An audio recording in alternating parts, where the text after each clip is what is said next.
Number 10, an apple a day. If you threw an apple at somebody today, that would be assault. Yeah, you're not allowed to do that. You can't huck food at people.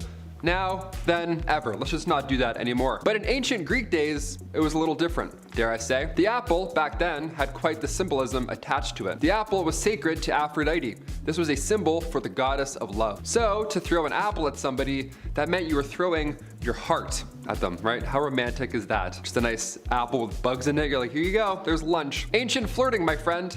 The more you know. Maybe those trees in The Wizard of Oz weren't mean. Maybe they weren't mean at all. Maybe they were just trying to express their love by throwing apples aggressively at everyone involved. Number 9, raining iguanas. Okay, we're immediately dipping back into the weird side of this list. Here we go. Back in 2018, this was wild. I read about this and I'll never forget. Lives rent-free right in my head. Florida got another odd headline. There you go, classic Florida. This time it was frozen iguanas falling from the skies. Yeah, how do you not pick up that paper, right? Florida got hit with a massive snowfall, their first big one in 28 years. So these cold-blooded guys started to fall from suburban tree branches, right? They didn't see it coming at all. People were just walking to get groceries and iguanas are freezing and falling off trees right in front of them. The craziest thing is that they're just paralyzed. They're not dead, obviously. So later, they would come back to life after they, de-thaw. Sounds so zombie-like when you say it like that. They're just lying there and then all of a sudden they're like, what day is it? Was it a snowfall? Oh God. Winter has come. Number 8, the Philadelphia experiment. Okay, a little more darker. Let's do it. Perhaps one of the most bizarre tales when it comes to other dimensions. This one has credibility behind it. It pops up on my Reddit feed a lot, so I can't help but not talk about it. The 1943 Philadelphia experiment. This World War II conspiracy theory takes place on the USS Eldridge, this destroyer-class ship. So it wasn't small, it was quite large. A lot of people on board, a lot of heads, a lot of witnesses. And they were conducting on this ship these secret experiments in order to gain power over naval warfare, obviously at the time. Now, one of these experiments was to create this technology that makes the ship invisible on radar. That's the important note. It was supposed to be invisible on radar. But when the generators were fired up, the hull apparently lit up with this green and blue light. Then the ship itself actually disappeared.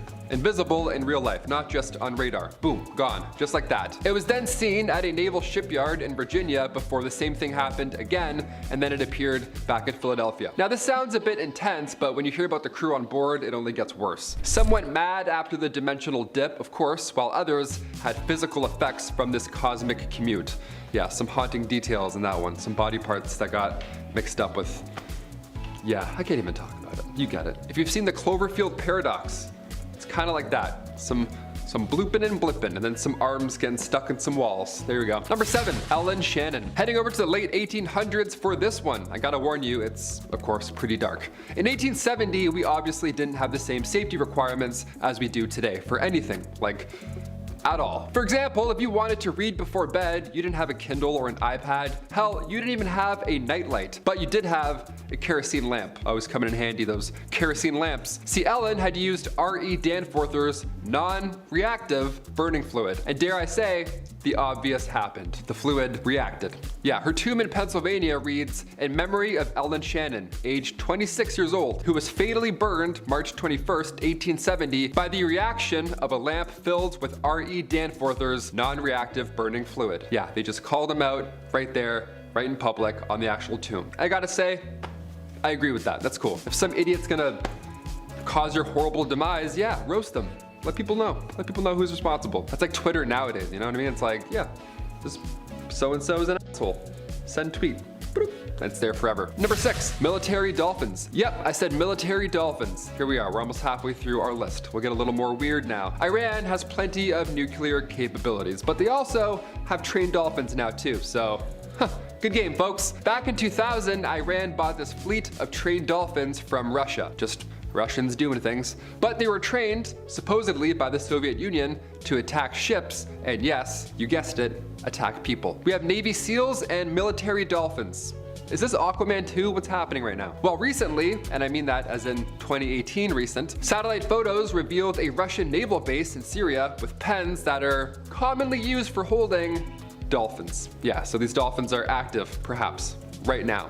That's so terrifying. Russia and the US have a fleet of trained dolphins to detect mines, but now Iran is also in the mix as well. So 3 powers in the dolphin game. What an odd standoff that would be in the water. They're all eating at each other. Number 5, Abel and Baker. Okay, we often remember Laika the space dog and her 103-minute cosmic journey aboard Sputnik 2. But does anybody remember Abel and Baker? Why don't we talk about these two enough? This was the American version of Laika. This was less than 2 years right after that. It was May 28th, 1959. The United States launched 2 female primates. They launched Abel and Baker into space. This mission only lasted 15 minutes and they both safely returned back home.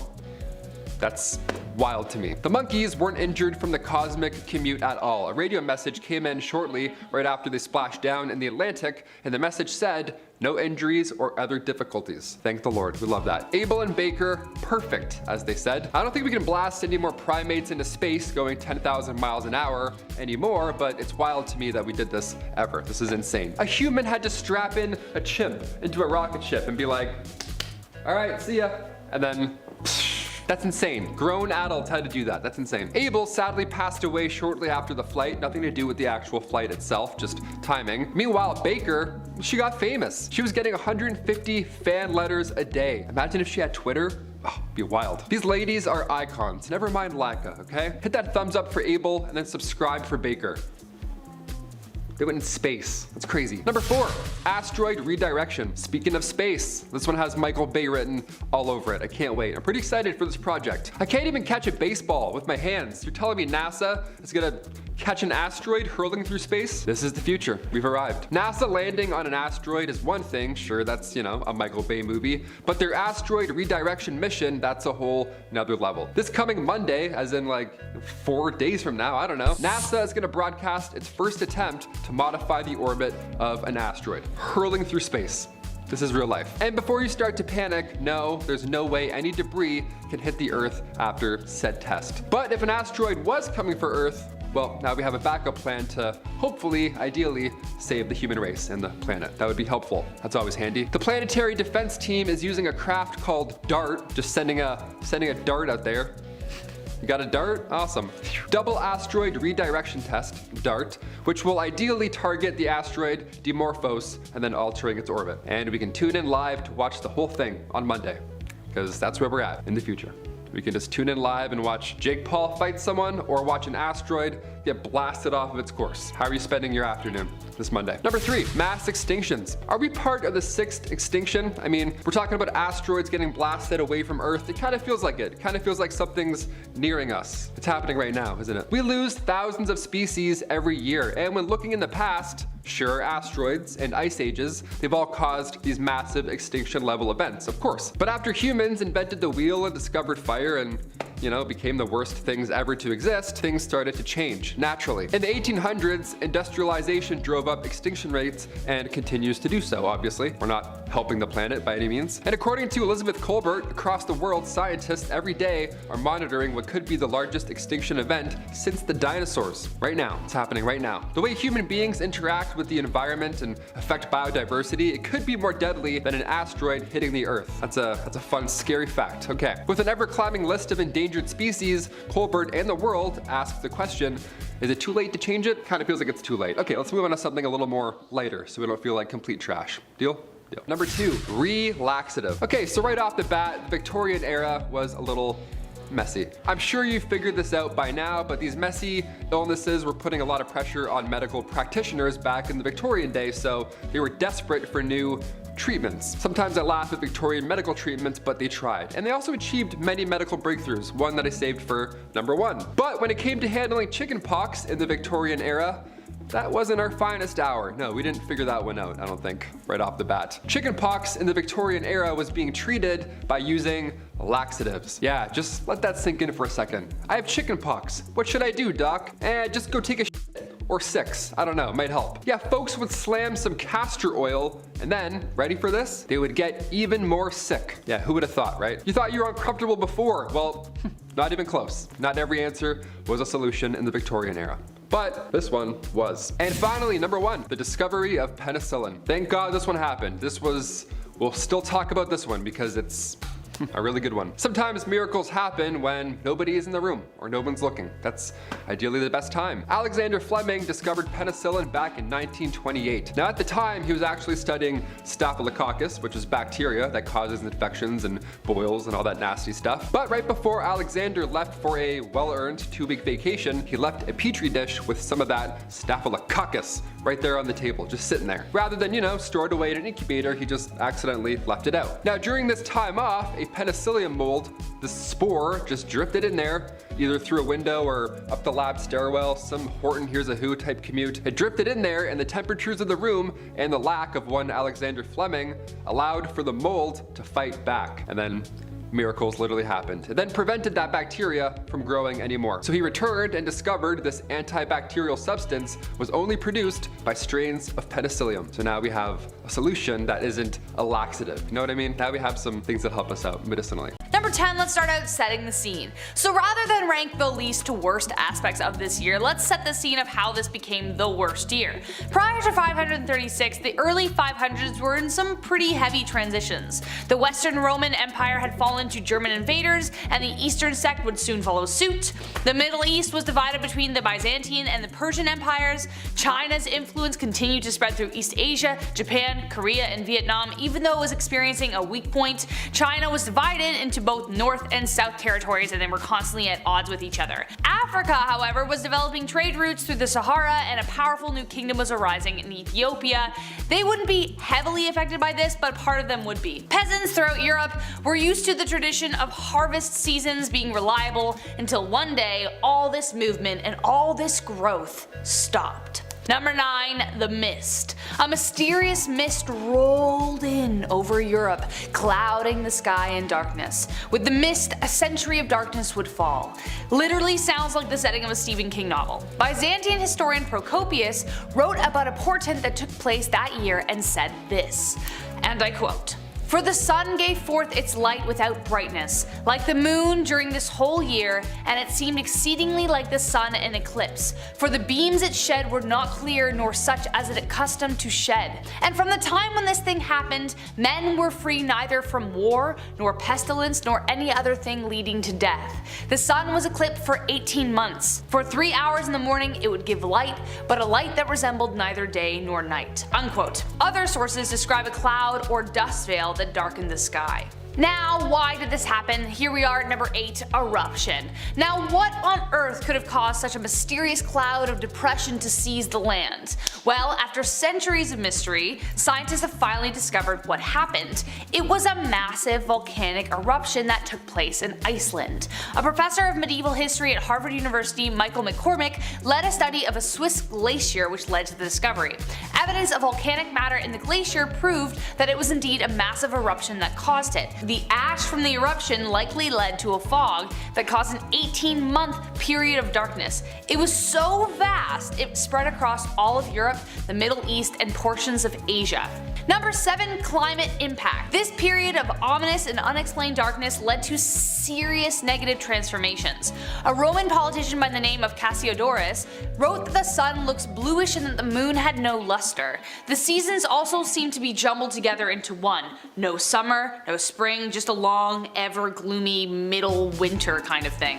Another eerie fact he added was, and I quote, "We marveled to see no shadows of our bodies at noon," unquote. The dark sunless days brought periods of cold, with temperatures falling as low as 1.5 to 2.5 degrees Celsius all year round, making it the coldest decade in the past 2,300 years. This is the closest the world got to the winter depicted in Game of Thrones, besides the actual Ice Age of course. This was called the mini Antique Ice Age. Number 6, starvation. But with the extreme cold, lack of sunlight, and seasons, crop failure destroyed many lives. Farmers no longer could look forward to a bountiful harvest in the fall, as basically nothing survived. The Irish chronicles show that they had a failure of bread of all things, from the years 536 to 539. Europe, parts of Asia, and the Middle East experienced a massive famine crisis. When did things get back to normal? Well, it took over a century for things to really start to turn back. Eventually, grit fell from the sky and slightly warmer temperatures returned, allowing for some crops to return. But the people had no way of knowing when that was going to happen. They just had to keep slugging along every day, watching their friends and families slowly die of starvation. Not a good time to be alive. Number 5, the plague of Justinian. But things weren't about to get any better anytime soon. It wasn't just crop failure and famine they had to worry about. Soon, the bubonic plague was upon them. A couple years later in 541, the bubonic plague swept across Europe, adding more woe to misery. It became known as the plague of Justinian as it swept through the Roman port of Pelusium, Egypt, causing the deaths of half the Eastern Roman Empire's population. This in turn, according to, once again, Michael McCormack, sped up the final demise of the once great empire. The plague struck Asia, North Africa, Arabia, and Europe, taking the lives of a colossal 30 to 50 million people. And now there weren't that many people back then, so this would have really made a dent. The same disease would return centuries later and would be known as the Black Death. The reason it was called the Plague of Justinian this time around was due to the poor response from the Byzantine ruler. He was unable to complete the projects he had started due to the farmers and workers dying by the thousands, so he decided to raise taxes and change the tax code. He not only demanded taxes from the people still alive, but demanded they pay the ones owed by their fallen neighbors as well. So not a good time. Number 4, some benefits. There were some. Now, though scientists like to say this is the worst time to be alive in history, it depends where you were and it depends where you live. I mean, I keep thinking that maybe World War II was probably worse, or World War I just don't know. But it was just such a long extended period of time. If you lived in the Arabian Peninsula, however, you may have actually been kind of grateful for it, you know? Due to the catastrophe, their weather changed for the good. They actually experienced more rainfall. This helped their crop and vegetation thrive. They had so much left over they could give more to their camels. As a result, they were able to build larger camel herds to help facilitate transport for Arab armies, aiding in conquests during that century. It also may have influenced agricultural development in Estonia with their production of rye. In Finland, hunting and fishing were their main sources of livelihood, so the lack of land production didn't really bother them. They were like, okay, cool, I've got this reindeer. Number 3, snow in China. China, on the other hand, was freaking the heck out. It snowed in the summer. In the summer! I cannot imagine like a more depressing thing to happen, okay? I really can't. I mean, I remember one time in May, it snowed after like 2 weeks of just like beautiful weather, and it snowed again after the longest winter. It was the most depressing moment of my life. Anyways, in some parts of China, the weather was so bad that 70 to 80% of the population starved to death. So on top of the famine, it was the weather and all this stuff. Despite this event though, South China seemingly remained peaceful and prosperous under the Liang dynasty, which lasted from 502 to 49. However, economic pressures and internal strife within the Northern Wei Empire continued to cause trouble. The Northern Zhao was finally defeated in 581, and the South asserted control over the North. This led to the final linking of North and South China when Emperor Wen began construction of a canal system connecting the two parts of China together. Number 2, economic downturn. So obviously, with the fact that agricultural production was way down, workers were dying left, right, and center, an economic downturn soon followed the wave of plague and the mist. As previously mentioned, rulers such as Justinian raised taxes like crazy, burying his empire in debt. But just how bad did it get? Well, the study of seeds found in excavations tell a pretty bleak story. They found a high number of grape seeds in the ancient trash mound. So what does that matter? Well, by going through each seed individually, that's dedication, they noticed a steep rise in the amount they found, and then all of a sudden a steep decline of grape pips. The Byzantine Empire, for instance, was pretty well known for their sweet wine that they sold, and they had connections with other parts of Europe that they sold it to, which means the steep decline in the seeds indicates that their economic ties took a huge hit. And last but not least, let's tie this whole thing together with survival. So how in the heck did we survive this thing? It was one foul hit after another. Bad weather, famine, plague, economic downturn, war, people being the worst. Well, a lot of it just had to play out on its own. The plague eventually died down, the planet started to slowly warm up, and along with those changes, the economy started to recover, though it would take over a century for it to actually be effective again. In the mid-7th century, Europeans began melting silver from lead ore, which led to the merchant class for the first time. This was a huge step. The Byzantines dedicated themselves to the preservation of history, and even though Justinian was the worst financially at the time, the critical reform he made regarding the legal system and those pesky construction projects set them on the right path for the future. So there you have it, folks. Though it was an insanely bleak period in history, we got out of it eventually. Slowly but surely, we just gotta keep going. Number 9. Famine. So related to the last point, in a time in history where there's no industrial agricultural sector, greenhouses, and those grow lights that you're totally not growing the devil's lettuce with in your basement. Yep, that's right, I know about it. Nice try, I know. Growing food can be difficult. Weather, pests, disease, harvesting a full crop is both rewarding and difficult. Well, since the dust cloud had blocked out the sun for 18 months, that meant the crops were not reaching their full fruiting potential. This cloud of dust again most likely came from volcanic eruptions and is speculated to have even dropped the temperature a few degrees. God, that sounds awful. Number 8. The Plague. Man, this is really shaping up to be the worst year ever. We thought 2020 was bad. Also in the year 536, there was a terrible plague, known as the Justinian Plague, or really, it's the Black Plague, but it's first round of it. As if having the sky filled with smoke and no food wasn't worse enough, people were dropping left, right, and center. Literally, they couldn't keep up with the body count, apparently reaching thousands within days. That's bad. You don't like, that's not good. You don't want that. There were so many bodies that it began to stink up Constantinople. The bodies were thrown into the sea, but they kept resurfacing, which, God, that's so gross. I can't even, I'm gonna be sick. So Emperor Justinian ordered the bodies removed from the city, which oftentimes led to the body carriers themselves succumbing to the disease. Too bad they're years away from some Purell and a mask. You know, just some good old something to sanitize the hands with, you know? Jeez. Number 7. Winter. Canada. Winter, snow. For about 7 to 8 months out of the year in this country, it is cold, snowy, and cold weather. Right, Chris? Oh, yeah. Mind you, we do get nice summers here, it's just a little bit of a trade-off. So when it snows here, even in May, it's not that much of a surprise. However, when it does snow in places like Texas, we tend to take notice. This was the case in 536 China and in places in Mesopotamia, where during the summer months, there were reports of snow, which is really bad, especially if you're trying to grow food. I mean, there's no snow shovels, no plows, and no Timmies. Canadians, how would we even function without a double-double on a cold, miserable morning? All Canuck jokes aside, it was quite devastating to the regions and just adds more to what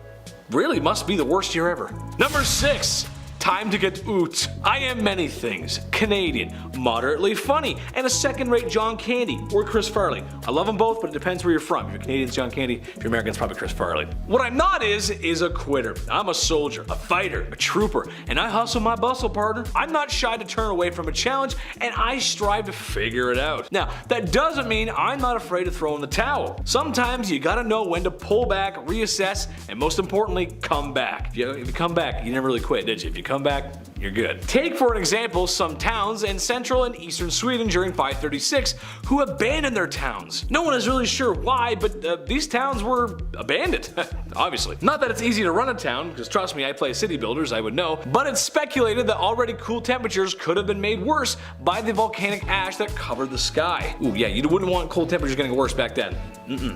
Bad for you. Number 5. Hysteria. Okay, so what's the first thing people are gonna do when the skies turn to ash and crops perish and it's cold? What will we do? Band together and fight through the elements as humans because we are stronger together? Big prank! No, we panicked and had mass hysteria. And it was our fault and God was punishing us for our sins. Or at least one story from Egypt, that's how the story goes. Sure, I guess this is all bad luck, and it would seem like divine intervention to people back then, especially with the sky being so dark for so long. That does seem like something God would do. And if you think we still don't do that, well, wind the clock back 2 years ago, my friends. Remember when toilet paper was running low? That, my friends, is textbook hysteria. But then again, you know, having a dark cloud in the sky is alright, but there'd be a lot of dark clouds in your pants, you know what I'm saying? You wish you got toilet paper, you know what I'm saying? Number 4, more volcanoes. What's worse than having a volcano cause all these issues? More volcano eruptions, yeah, let's go! Yep, again, no one is sure if there was was a specific one that was causing all the issues, but evidence in Iceland suggests that there were at least 2 volcanic eruptions. There's other evidence that suggests it could have been all the way in El Salvador and even North America. A lot of folks just don't realize how catastrophic volcanoes can be, but if you ask somebody in Pompeii, they would tell you. These extra eruptions plunged the Earth into what is sometimes called the Tiny Ice Age, as temperatures severely dropped. Well, a couple degrees can make a big difference. It sounds bad, but a couple degrees can. All I'm gonna say is that comedy comes in threes. I'm surprised there wasn't a third eruption. Why is the ground shaking?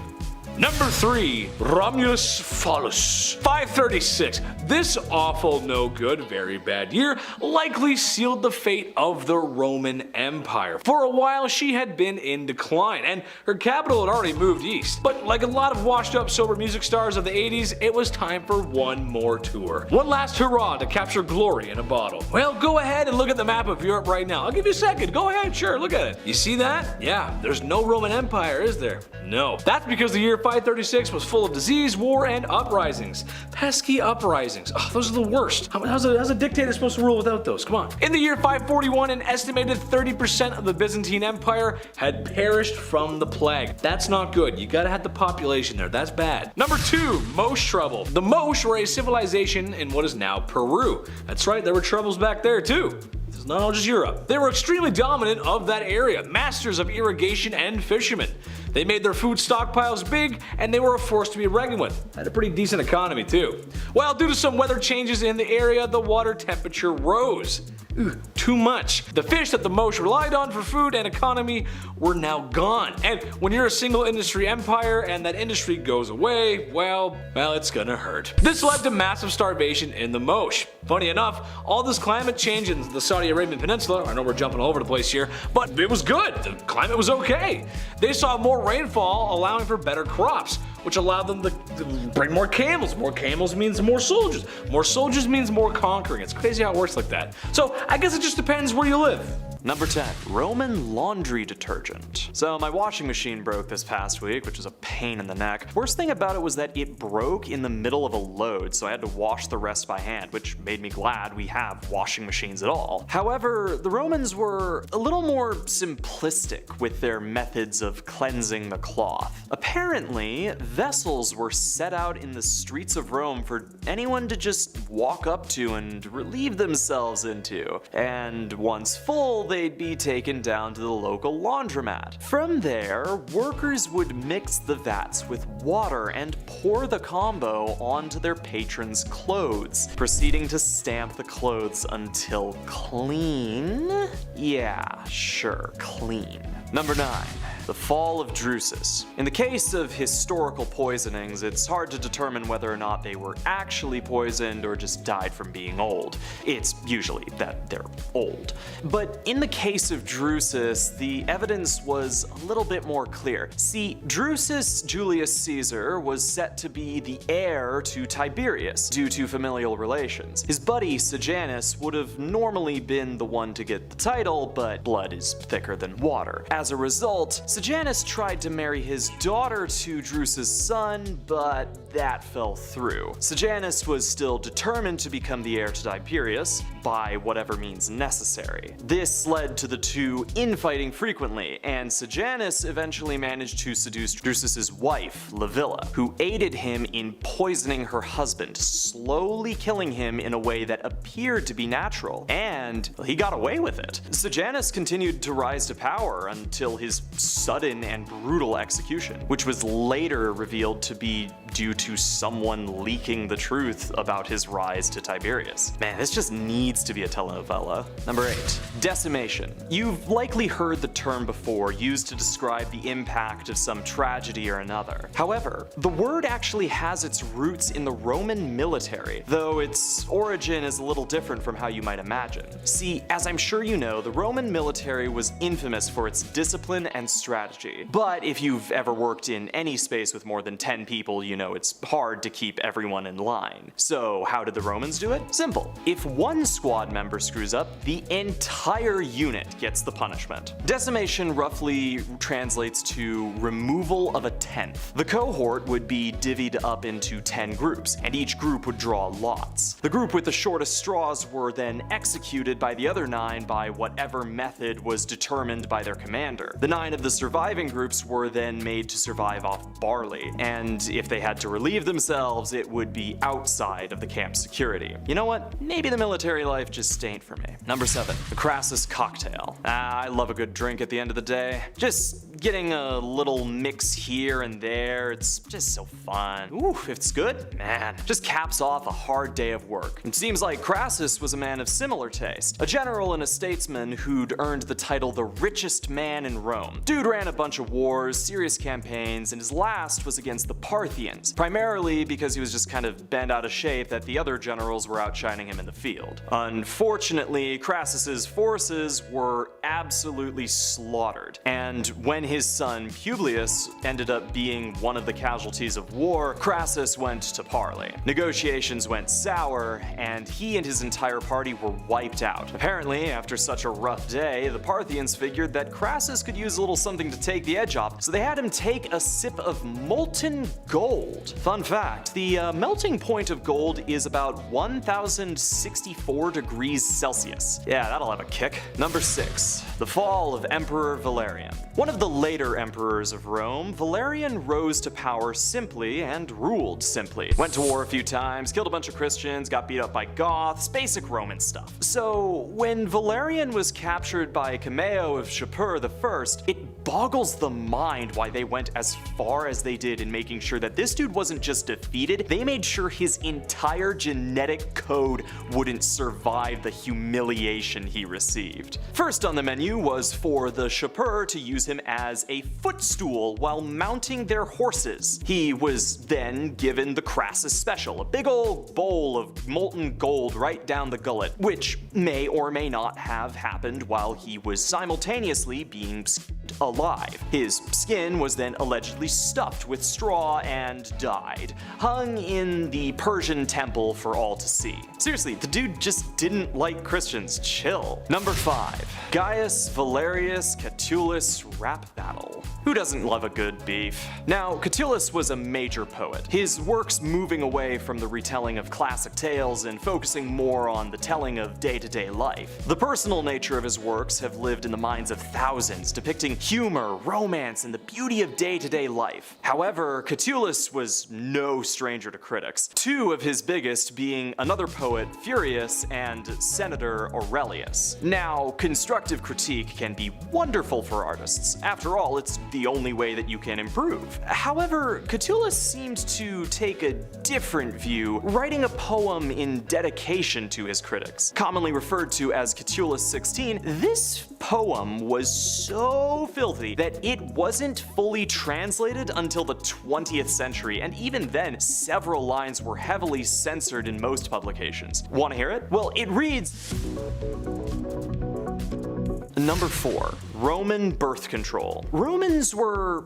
well, they got around a lot. Now, unless you want to deal with the immediate consequences of a whole lot of lovin', you've gotta figure out a way to stay safe. Picking up condoms from a shopper's wasn't really a thing, and Plan B hadn't been invented yet, so what was the plan? Well, it turned out that the Romans had discovered an herb called silphium, which supposedly had contraceptive properties. Whether or not that's actually true remains to be seen, specifically due to the fact that you can't find it anymore. That's right, the Romans were so raunchy and silphium was so popular that they caused the complete extinction of the plant, the last stalk of it reportedly being given to Emperor Nero. Now in 2020 there has been a theory presented that there is a similar herb, or a relative, found in Turkey, and it could be the surviving relative of the plant, but to this day not a sprig of silphium has been found. Apparently it looks like a heart though. Aww, ecological devastation. Number 3. Roman baths. The terms made its way around. Roman baths are synonymous with the country and culture as a symbol of civilization. But you've listened to enough of this list so far, so you can probably figure out where this is going. See, while Romans were known for their hygiene, urine laundry aside, they were usually pretty nasty when it came to bath time. Soap wasn't really a thing, so the baths were basically just huge vats of oil that they just slather up all in there. Now these oils were perfumed, but they were also reused frequently and were washed off using a strigil, a sort of scraping tool, so you know, just spoon the dirt off. Ugh. Number 2. Cato the Younger. Alright, Here's a fun one. Marcus Porcius Cato, also known as Cato the Younger, was a Roman senator in the later years of Rome. A hugely influential man, his life was fraught with turmoil and strife. He was also a strong opposer of Julius Caesar's Hellenistic principles. Cato had no trouble joining the opposition on the brewing civil war. During that civil war, Cato took command of a campaign in Utica, a tough campaign that he generally just planned to abandon alongside the Roman Empire. However, once they'd been defeated, Caesar moved to pardon Cato's family and allies. Convinced his end was drawing near, Cato took his life against his friends' and family's advice, stabbing himself in the abdomen. Now, some accounts claim that he actually drew out his own entrails from his body when the physicians attempted to heal him, ensuring that he wouldn't see Caesar's Rome. Maybe he knew that Caesar was planning to pardon him as well, which Cato would have considered the crueler punishment. Number 1. Caligulas Horse. We'd be remiss not to talk about the antics of Emperor Caligula. Famed for his strange ways, one of the greatest legends of an already infamous emperor was his attempt to have his favored horse, Incitatus, enlisted as a consul. According to Suetonius's Lives of the 12 Caesars, this horse was dressed in lush finery, inviting dignitaries to dinners, and according to Cassius Dio, the horse was fed oats mixed with gold flakes and also possibly a priest. Now, a lot of this is left up to debate, and a number of historians will argue that this was nothing more than a prank at the expense of the Senate. While never officially made a consul, this horse has lived on in infamy, inspiring a number of fictional depictions in modern media, including the metal band Caligulas Horse. Regardless of the official status of the horse, the truth seems to be that this was nothing more than an attempt to mock his senators, but what a method of mockery. Number 10, the first marathon. Now, the term marathon, right off the bat, it comes from ancient Greek history. The Battle of Marathon, I've certainly mentioned on this channel a few times. But let's look further a few hundred years, give or take. The first ever Olympics marathon. It was an absolute shit show. 7 miles from the finish line, one guy started ingesting strychnine and egg whites just so we could finish the race. So yeah, that was the first ever modern use of narcotics in an official Olympic game sport. One dude was also running the marathon in dress shoes and dress pants. Just a classy lad with 58 blisters, just booking for hours at a time. William Garcia, one of the 32 competitors, straight up almost died during this marathon. He collapsed mid-race. He barely made a recovery. Have you done a marathon before? If so, tell me your experience down below. I did the Toronto Marathon a month ago and I got 35 kilometers out of 42. It was so close it hurt my soul. If only I wasn't wearing those dress shoes, maybe I would have finished. So close. Number 9, Unsinkable Sam. In our last video, I asked who likes dogs and who likes cats and yada yada yada. This one here, I'll give to the cat people. You get one. Cats have 9 lives. I'm a firm believer in this theory now. Unsinkable Sam was the nickname for a cat who survived several shipwrecks during World War II. His tale began aboard a German warship called the Bismarck. Yeah, also imagine that image right there. 2,200 soldiers just standing in a line, and then also this black and white cat that somehow snuck aboard. Nobody knows how it got on, but I'm pretty sure one guy does. He's like, the Bismarck was decimated during one of the attacks, of course, and while the HMS Kozak was looking for survivors shortly after, they saw Oscar the cat on a plank. Yeah, he had to earn the Unsinkable Sam alias, alright? You get a new life, you get a new name, then it happens. The HMS Kozak hauled him aboard, but then several months later, the Kozak was destroyed. Now this time it was the HMS Ark Royal who spotted the cat, and then the fearless feline was dubbed Unsinkable Sam. Little man passed away in 1955, not on a warship, so that's great. Hope there's therapy in cat heaven. My God. He's like, well, 4 out of the 9 sucked. I don't know. Number 8, Robert Liston. In the early 19th century, crowds would gather to watch Dr. Robert Liston work, okay? They would huddle around like it was a dance battle. They get nice and close and breathe in each other's mouths. He was known as the fastest knife surgeon in the West. I know, how many red flags can you find already? A crowd, a fast surgery, this guy just in the middle of it. What's going on? Like, please help me, please put me together. I don't know. This was a time before anesthesia had been developed, so you wanted things wrapped up quick. Pun intended. Now, Robert, he would have you amputated and sutured in 3 minutes flat, right? Don't you want that? Don't you want a nice fast surgery? Mortality rate was 300%. Not great at all, in fact. And then one fateful day, Robert attempted to beat any record previously held. He was trying to perform the fastest surgery, but during so, he accidentally cut off his assistant's fingers as well as the patient's leg. So, I don't know what the guy's doing with his arms, but you're like, buddy, slow down. We got more than 3 minutes, it seems. He also hit somebody else watching by accident. You know what I mean? Remember how I said crowds would gather, the old surgery crowd? This is why you don't stand too close, okay? It's like crump battles. You get too close, you're getting nicked by something. Either Robert or some guy in Tim's. Both are gonna hurt. I'm glad surgeons are taking their time now. I'm also glad no surgeons are trying new experiments at a record time. That's also nice. Can you take your time, please? Number 7, the first open heart surgery. Moving on to some other surgeons, a little better, hopefully. We've discussed ancient Egyptians and how they would clean the entire body out for the whole mummification process and then put the heart back in. Now, of course, they weren't alive during any of this, but when was the first open heart surgery? When did that happen? What did that room look like? The first successful open heart surgery went down in Chicago in 1893. It was honestly unbelievable. The patient was a man named James Cornish. He got a knife wound to the chest during a brawl. It was probably Robert Liston just doing his thing. Maybe he got too close, I don't know. And the surgeon, Dr. Daniel Hill Williams, who by the way used to be a shoemaker's assistant, he saved this man's life and he also made history. In the city's first interracial hospital too, might I add. So a lot of firsts happening in this one. Now there weren't any textbooks on this type of operation at the time, so the odds of survival of course were extremely low. In fact, there weren't any odds at all. Right? No x-rays, no antibiotics, no anesthesia, no problem, right? Using just a scalpel, Dr. Williams cut through his chest, weaved through all the nerves slowly, might I add, thankfully. He weaved through muscles, ribs, everything until eventually he closed a severed artery right near the heart. Cornish survived, thankfully, and come 1894, Williams was promoted to chief surgeon at the Freedmen's Hospital in Washington, D.C. Imagine he went back to being a shoemaker's assistant. He's like, all right, cool.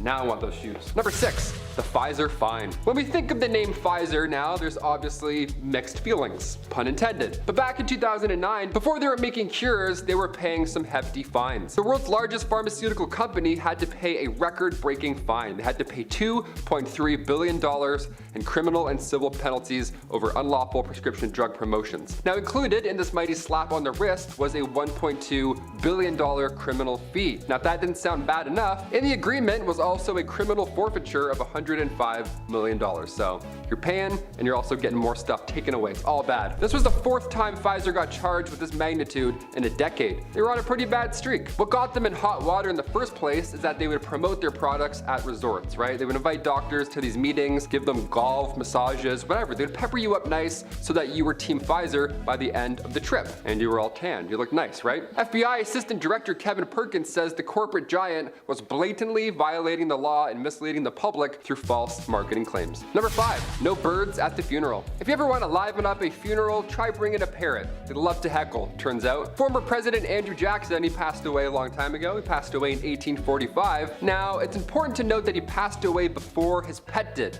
He passed away before his pet parrot died. So the parrot, of course, attended the funeral, right? How lovely, right? I bet after I said that, you said, oh, maybe you gave it a thumbs up, maybe you subscribed. Good stuff going around, right? It's lovely. Thing is, the parrot loved to swear. Yeah, he had a few curse words in his back pocket. This parrot actually heckled so much during the funeral that they had to remove it. How epic is that? Got kicked out like it was a comedy club. They're like, all right, put your wings behind your little bird neck. We're out of here. Number 4, illegal pedestrian crossing. I see this far too often living in the city. Toronto is wild for this. It drives me crazy. People jaywalking. Looks like there's not a truck coming your way. They do that little wave, a little smile, a little weird walk, and they just go wherever they want. Middle of a Toronto intersection, they're like, hey, I'm 92, see ya.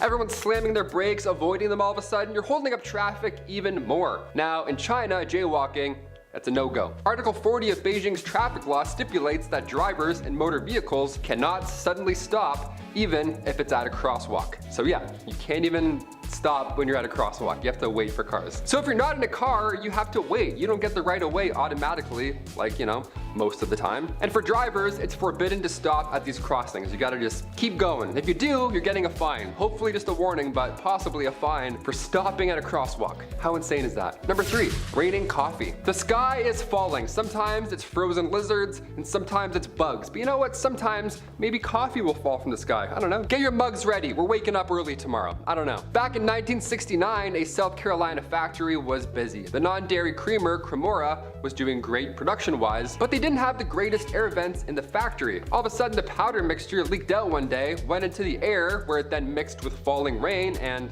voila. Now we have double doubles falling from the clouds. Now we have a really odd rainfall. Chester, South Carolina. It was the day we woke up to coffee goop on our lawns instead of dew. That's memorable for sure. The company ended up paying a fine of $4,000 for allowing their product to be released from the plant.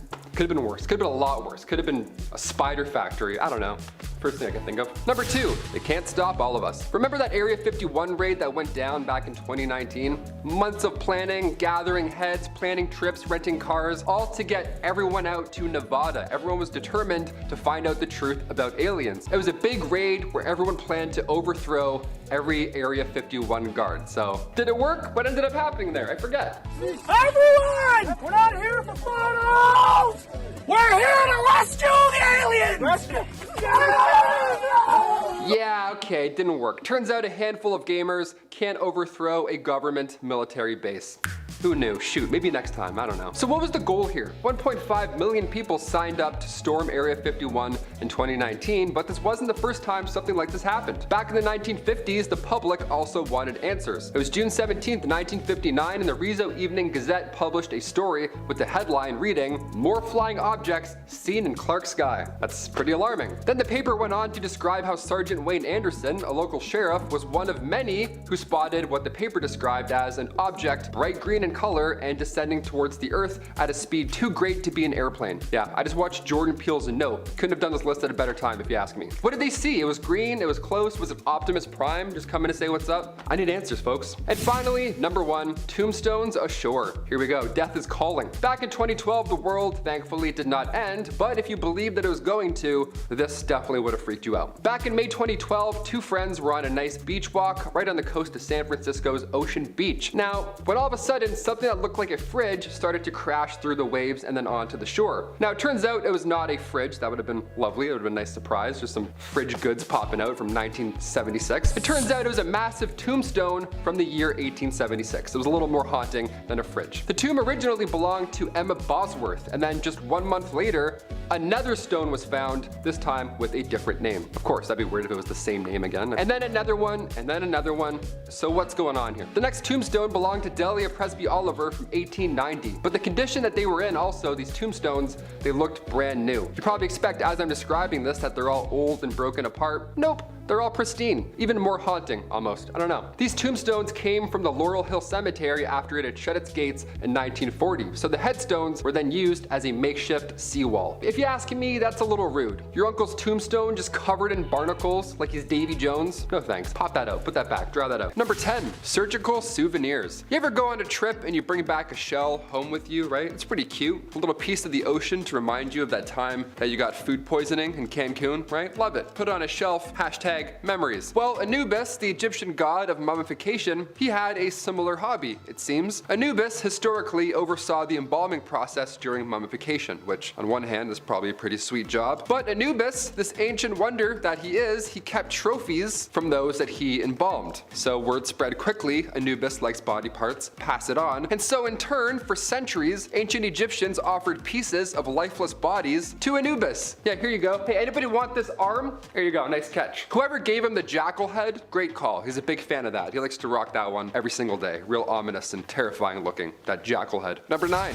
the Devourer. I love the name, right off the hop, the Devourer, right? Straight to the point. Nobody celebrated the end of days like ancient Egyptians. They celebrated death, for death was not the end. Egyptians would often engage in rituals for those who had passed, of course explaining mummification, but ideally after this point, historically, your soul would then make its way to the afterlife and search for the Hall of Truth. Ancient souls have to pass a final test, but if you fail, if your soul fails, well, buddy, I got some bad news for you. Or rather, the Devourer over there has some bad news for you. Yeah, the Devourer of Amenti, aka Amit. I mean, visually, she is terrifying. Amit has a crocodile's head, a hippo's body, and lion paws to keep you sweating and at bay. Number 8, the final exam. So say you want to avoid meeting the Devourer of Amenti. Okay, what's the game plan here? What's this final exam that you have to pass? Is it high jump? If it's high jump, I might be okay. Maybe. Depends, on a good day. This final test placed the heart of the recently deceased on a scale. Being a Libra, I actually love this. Your heart was weighed against a white feather, which represented balance. Now, if there was unbalance, Amit would then eat your entire existence. So, yeah, you best behave.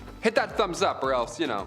Number 7, first for everything. Egyptian gods created other Egyptian gods in creative and beautiful ways. Egyptian mythology says the first ever god, Ra, was born out of the sea. Ra, or Autumn, was eager on having children and creating other gods. But without a partner, being alone and the universe and all, the process can be quite difficult. It's a lonely road being a god and all, so mythology also shows that Ra did end up having children. He created Shu, the god of air, and Tefnut, the goddess of moisture. But in order to do so, Ra had to breed with his own shadow. Yeah, his shadow, like Peter Pan, you know what I mean? And in order to give birth, said children were spat out of Ra's mouth. That's pretty bad. That's pretty crazy, but it's still not as crazy as a seahorse giving birth. Yeah, I'd rather witness Ra giving birth out of his mouth than a seahorse any day. You shoot them out by the millions. Number 6, the Lady of Terror. If Ra has you shaking in your boots, wait until you hear about the Lady of Terror. Okay, again, great name. Sekhmet is a lion-headed goddess, so again, appearance-wise, pretty jarring to come across. Now, this goddess got the nickname by controlling diseases. Now, on paper, that sounds like something we could definitely benefit from. But Sekhmet could also spread pestilence and plagues against anybody who pissed her off. So, yeah, not ideal. Imagine if your ex could control plagues and pestilence. You know what I mean? Wouldn't be a good time. You'd be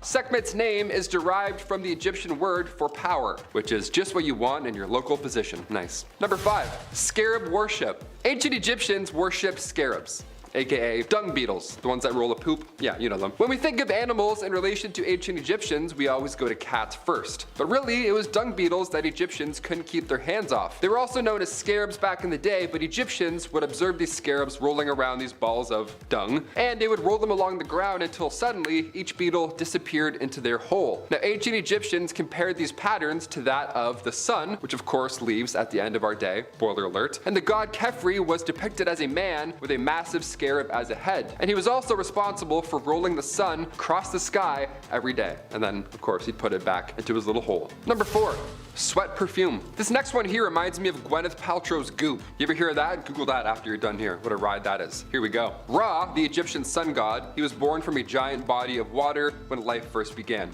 I mentioned this earlier in our list. You remember the whole, hey kids, giving birth thing? Yeah, him. Well, in ancient Egyptian mythology, many thought perfumes were made out of Ra's sweat, and Egyptians would cover themselves, just lather themselves in that. Perfume back then wasn't like the kind that we see now, obviously. Ancient Egyptians would apply oil-based perfumes all over their body, which mainly consisted of water lilies from the Nile. Today it's a little different. Today it's like Playboy Malibu, or like Axe body spray, or Lynx if you're in Britain, there you go. What happened, right? Bring back the sweat oils from gods. I would much rather buy that from my local pharmacy. Number 3, dirty trick. The god Osiris ruled over ancient Egypt, but it wasn't an easy path. Just like ancient Rome, there's always going to be a jealous brother. Osiris's brother, Set, was a jealous brother, so he tried to take out Osiris at every turn. One elaborate plot was so crazy that it actually worked. This was like a saw trap setup. This was nuts. First, Set designed a coffin that matched Osiris's measurements to a T. So at a party, casually one day, Set challenged Osiris to hop into said coffin, saying that if he can fit inside of it, the coffin is then his. You know, like a gift coffin. I always wanted one of those for the holidays. So for some reason, Osiris accepted the challenge. He jumped in, and as soon as Osiris got into the coffin, Set locked him inside, threw the coffin in the Nile River. Yeah, and in turn, Set then took over control of Egypt. So if any of your coworkers want to show you a coffin in the break room, you should respectfully decline that offer. Number 2, heart eater. Like I mentioned earlier with the goddess of plagues, ancient Egyptians saw their gods as helpful healers, but at the same time, balance, they would be quite dangerous. Khonsu, for example, the god of the moon, is famously known as the god of healing. Now, if you watched Moon Knight on Disney Plus, this should ring a bell. Khonshu also had a reputation for eating human hearts. I mean, ironically, it's the perfect scenario. It's quite balanced, right? Amit would be happy with this one. He heals, but he also eats hearts. So it's like, which H are we gonna get, right? The healing heart or the hungry heart? And finally, number 1, pet party. Are you a pet owner? If so, comment down below. I want to see what animals are running about. Which animals fill your house? We were always a dog family growing up. My aunt has 3 pugs. It's really the dream come true. I want 3 wiener dogs. That's really my goal in life. But ancient Egyptians, they fancied a house pet or two, and they were a little different. Egyptians saw animals as incarnations of the gods. The very concept of having a pet came from ancient Egyptians. Egyptians were of course fans of cats. That's common knowledge at this point. But did you know that they also had the same idea for hawks, lions, dogs, and even baboons? I thought dogs doing their business inside of the home was annoying, but a lion? Imagine waking up to that. I'd be like, where do I even start? Many of these animals were often mummified and buried with their owners after they had died, just like how today many owners cremate their pets. The little paw print on the tiny vase, it's always so sad. You're like, oh, who's this? Ugh. I'm not sure I would mummify a Shih Tzu, but hey, whatever floats your boat, go for it. Other creatures were also specifically trained to work as helper animals. Ancient Egyptian police officers would use dogs and monkeys to help patrolling. Imagine that. Imagine you steal bread for your family and you look back and a baboon is chasing you down. Number 10, design capital of the world. This is more recent history for you, as in 2014, Cape Town became not only South Africa, but Africa itself, first ever city to be designated the renowned title of World Design Capital. When it bid for the WDC designation, South African officials recognized that they faced many challenges that could benefit from design as a problem-solving tool. Through its theme, Live Design, Transform Lives, they sought to establish a legacy that would enable the city to make better, smarter decisions to ultimately improve the everyday lives of its citizens. These included examples of public and private collaborations and innovations, urban planning and renewal, sustainable solutions for housing, agriculture, energy, and climate change, public sector responses to urbanization, and community building with social cohesion within struggling cities. This designation increases tourism and funding, and also boosts advertisement for travel in other countries. By using design as a tool for citizen engagement in 40 co-designed workshops covering 80 of the 111 wards of Cape Town, they took design inspiration for public art, park spaces, and local business districts. A total of 2,051 people participated in the workshops, meaning African citizens got to be hands-on with planning and see the execution of their community work together. We should take some inspiration from that here in North America. If the lion doesn't get you, they definitely will. Number 9 is the black mambas. Animal poaching is a huge issue in Africa as wealthy tourists ignore animal protection laws and their own safety and troop forward with heads full of blatant ignorance to kill endangered species such as rhinos, elephants, and more. Anti-poaching expeditions aren't new as a result. These groups go out and find poachers, who are both locals and tourists alike, to arrest and charge them before they do any harm. So, meet the black mamba. Rough and tough, what makes them unique is they are an all-women's ranger unit protecting the Balul Nature Reserve, South Africa. While park visitors are relaxing at Balul's many tourist attractions, the mambas are working hard in the background. They collect bushmeat snares, monitor camera traps, and keep watch for evidence of illegal activities such as poisoning or bushmeat kitchens. Alongside their patrols, the mambas run Bush Baby Environmental Education Program, which offers local school children weekly lessons about wildlife and conservation. It's all part of their plan to make poaching a thing of the past through education, inspiration, and food security. Before the Black Mambas were founded in 2013, poachers would enter the reserve regularly. We've reduced that by 89%,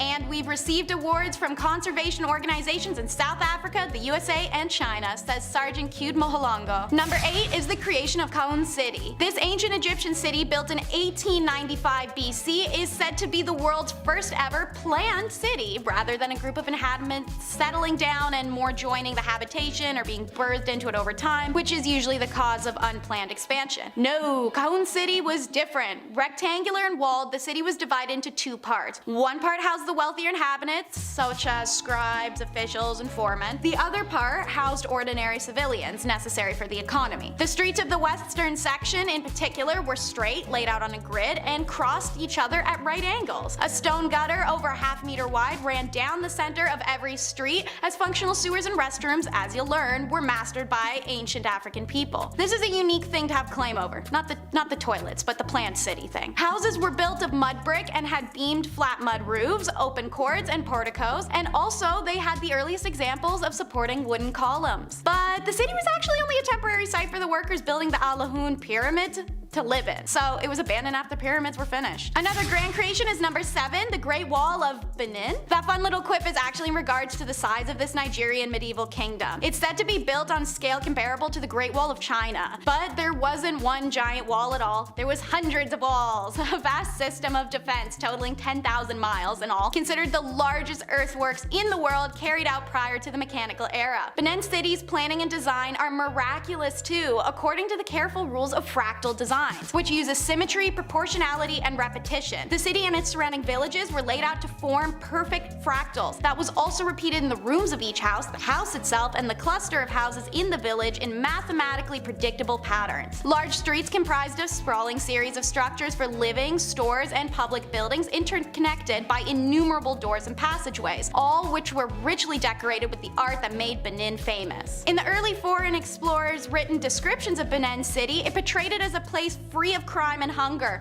with large streets and houses kept clean, a city filled with courteous, honest people, and run by a centralized and highly sophisticated bureaucracy. Just remember that in the same year, an English professor described London, England as thievery, sex work, murder, bribery, and a thriving black market made by the medieval city ripe for exploitation. But man, did those Brits love to call everyone else primitive. Since we're discussing how revolutionary African cities are, number 6 is advanced construction for historic times, at least in comparison to the European world. There are endless descriptions from visitors to some of these cities that spin tales of intense grandeur that seem almost impossible given the tools and slow progression of society at the time. But Africa wasn't slow, and that's what people don't seem to know, so let's run through some real-life documented examples. Chinese records of the 15th century AD note that Mogadishu had houses of 4 or 5 stories high. A comment verified by archaeologists, houses fully intact and still inhabitable today have been found in Old Dajin in Mali, several stories high, but also with underground rooms, staircases, and connecting halls. Sudan in the 9th century AD also had multi-level houses, also differing in spatial layouts and functioning water systems, and water heating systems for the kitchen and bathroom. A ruined mosque in the Kenyan city Gedi was found to have a water purifying system made of limestone, so as to recycle and filter their water. Multiple palaces found, such as Husuni Kabwa and Mount Fiora, have been found to have chandeliers, murals, swimming pools, and real glass windows. Fueled by oils, many of these cities also had street lighting alongside their citywide sewer and water systems. Had colonialists not blindly rampaged in like children, maybe they could have learned something that improved their societies and made them progress quicker, instead of just decimating others and everything being lost to time. Number 5 is gold and bling. Modern estimation says that South African gold mining was that of an epic scale. An estimated amount of gold ore mined from the entire region by the ancients exceeds 43 million tons. The ore yielded nearly 700 tons of pure gold, which today would be valued over $7.5 billion.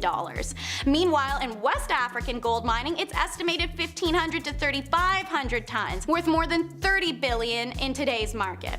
So it comes as no surprise the African population used it like crazy. In 1324 AD, Malalian ruler Mansa Musa brought so much money with him to Egypt, his visit resulted in the collapse of gold prices, and it took 12 years for their economy to bounce back. A 16th century traveler visited Central African civilization of Kanem-Borno and commented that the emperor's cavalry had golden stirrups, spurs, bits, and buckles. Even the ruler's dogs had chains of the finest gold. In 1067 AD, the emperor of Ghana was said to have an almost identical setup, including a golden temple room. A Portuguese chronicler of 1600 AD Africa described the country's peoples as finely clad in many rich garments of gold, silk, and cotton, and the women with much gold and silver chains and bracelets, which they wear on their legs, stomachs, and arms, and many jeweled earrings in their ears. Even the famous palace of Mount Fiora is known for having gold chandeliers, outlines furniture, rafters, beams, decor pieces, and cutlery also made of gold. It's easy to say that gold has a high cultural significance to the people of Africa's past and present, so always be conscious, do your research, and don't appropriate. Let's talk the Lost Knocks, number 4 on the countdown.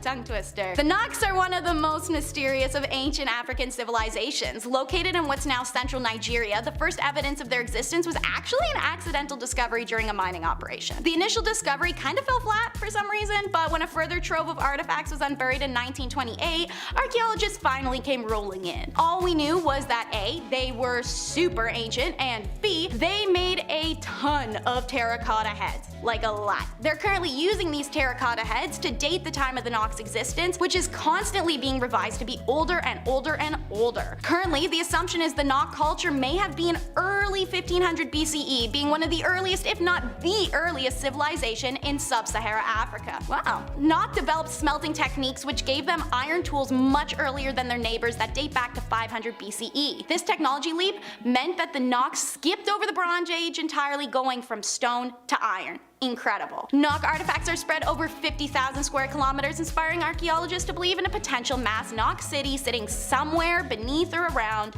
waiting to be discovered. Unfortunately, the reason we haven't yet is Knox used mud and wood to build their empire, something that the climatic conditions of Nigeria easily broke down over hundreds of years. Number 3 showcases the power and resilience of African women, the Igbo women's uprise. The colonists' first mistake was in taking power of Africa. Their second was in undermining it. The Igbo history, it's remembered as the Women's War, a massive revolt against the policies imposed by colonial British controlling Nigeria. In 1914, colonial governors implemented an indirect control and ruling system. Under his plan, they ruled locals using warrant chiefs, who were traditionally the pre-existing Igbo chiefs. It became downright oppressive. Property was being stolen, draconian regulations implemented, go look up what I mean, and the imprisonment of those who spoke out against it. It was hard not to be mad at the warrant chiefs, but they were just the messenger. So what blew it out of the water was the colonialists imposed a special tax on the Igbo market women, people responsible for supplying food to the growing urban populations in varying Nigerian cities. Obviously, the population feared the taxes would drive many of the market women out of business and seriously disrupt the supply of food and non-perishable goods available to the populace. So November 1929, thousands of Igbo women congregate and protest warrant chief theft and tax at administration centers. They used a fun tradition dubbed sitting on a man, which is to censor men. They did this via all-night song and dance ridicules. These icons also attacked colonial stores and banks, broke into prisons to release prisoners, and attacked the colonial monuments by burning them down. This 2-month siege had a reported 25,000 Igbo women participants, and in the end, the Igbo women's action forced colonial authorities to drop their plans to impose a tax on the market women and curb the power of warrant chiefs. The women's uprising is seen as the first major challenge to British authority in Nigeria and West Africa during the colonial period, and became a historical example of feminism and anti-colonial protests. Number 2 is another story of incredible perseverance, the Little George. You're quick to be taught in school about all the ships that made it to America with captured Africans and all the ones that sank with them. How about a story where the colonists were tossed overboard instead? Well, it happened once with the Little George in June 1730. This little-known revolt was one of the most successful on-sea uprisings of captured Africans in high sea history. It was 5 days into the voyage from the coast of Guinea to what's now Rhode Island, USA. There was a documented 96 captured people aboard and held below in the poor ventilation, chained and piled amongst each other. Several of the captured men and women below began working tirelessly to free their wrists of shackles, unaccepting of this reality, so that on June 6 at 4 a.m., the captives were able to burst through the bulkhead of the ship. Unarmed, exhausted, dehydrated, it must have been adrenaline and the ancestors who aided them as they decimated the 3 watchmen who tried to alert the other crew.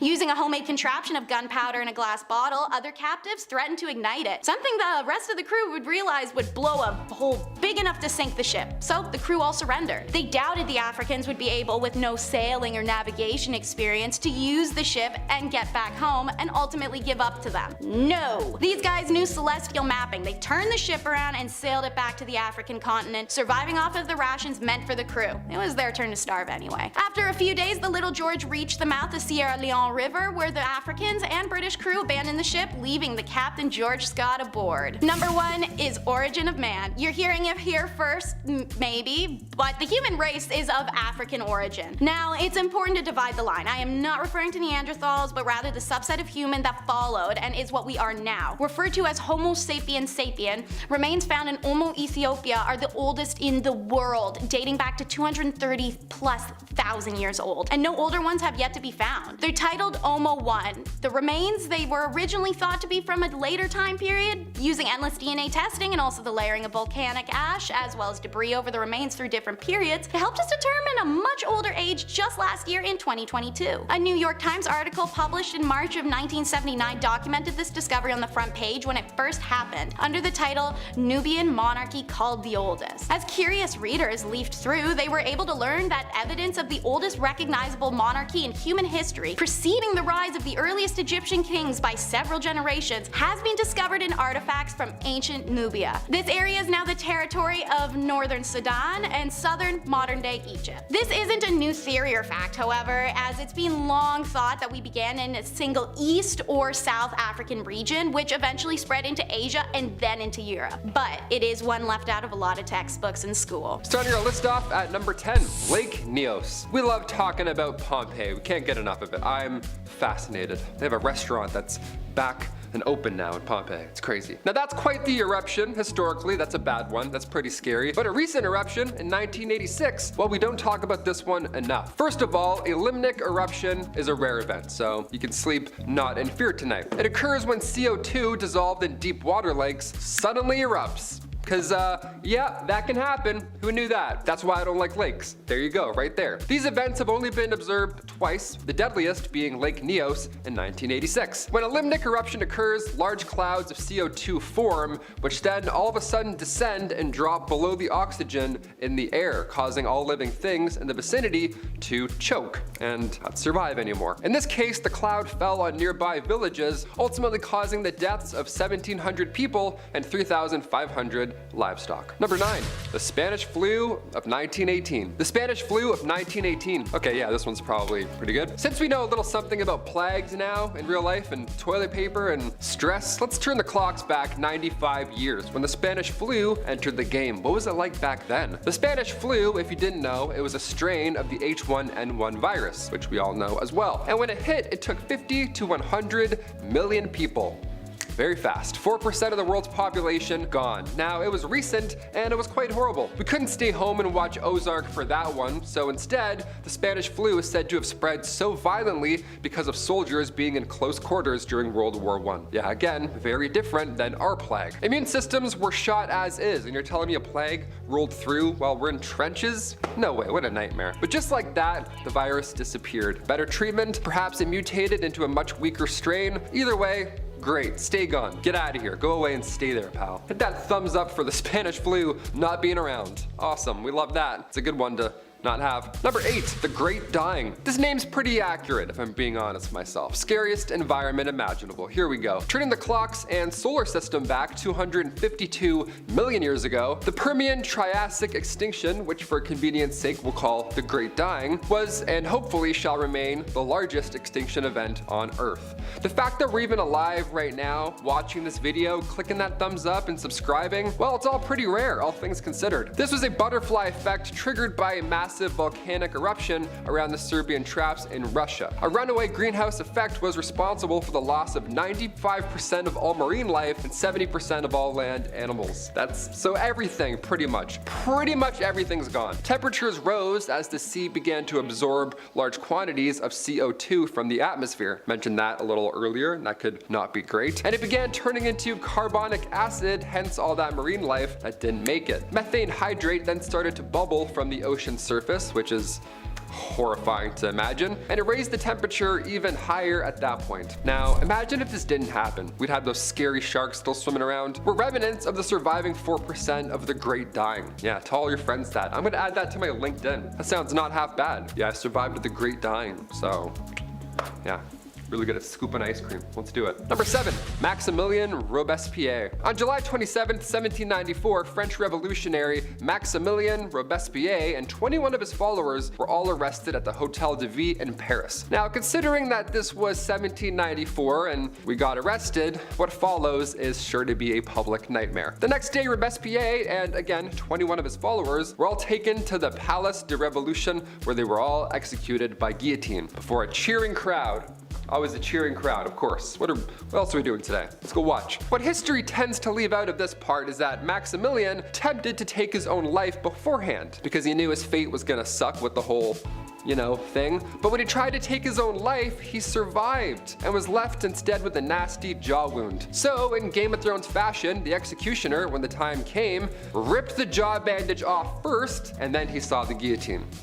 Yeah, again, to a cheering crowd, remember? They all watched all of this unfold. I can't even watch UFC sometimes. You're telling me people watch this? IRL? I'm gonna go throw up real quick. Be right back. Number 6, the eruption. Mount Pinatubo, which is located in the Philippines, was another volcanic eruption that shook up history. A little more recent than the other one. This was on June 15th, 1991. Mount Pinatubo, this massive volcano, erupted into what would be the second largest volcanic eruption of the 20th century. Impressive? Yes. Terrifying?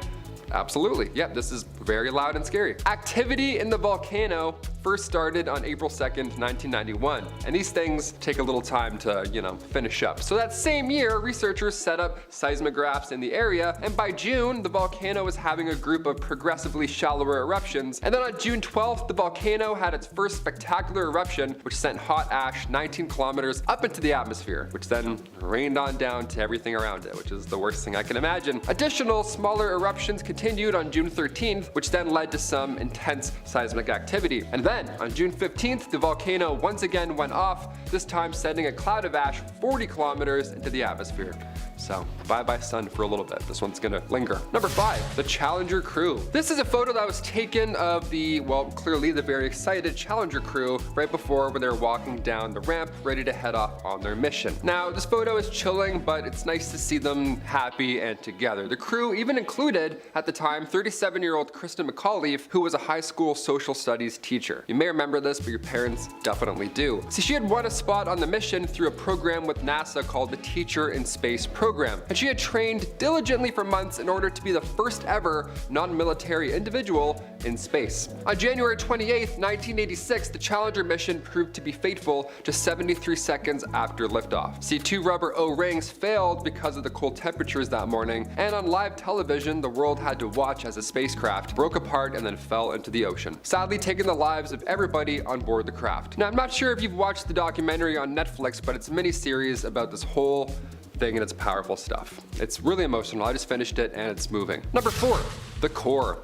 This photo shows a physicist named Harold Agnew, and while this photo looks relatively normal and scientific or whatever, a non-threatening photo, what he has in his hands is truly devastating. It changed history. Harold is holding the nuclear core of what was nicknamed the Fat Man. Yeah, that thing. This means that Harold is now holding the nuclear core of the atomic weapon that was later dropped on Nagasaki in 1945. The immediate blast took many lives, as well as the long-term effects of radiation illnesses. Now, it's crazy to look at a photo like this because it seems so perfectly normal when he literally has a life-changing, world-ending device in the palm of his hand, like a literal supervillain holding kryptonite. I couldn't imagine seeing that, let alone holding it. No way. My grandmother wouldn't even hold me as a baby because I was too small and fragile.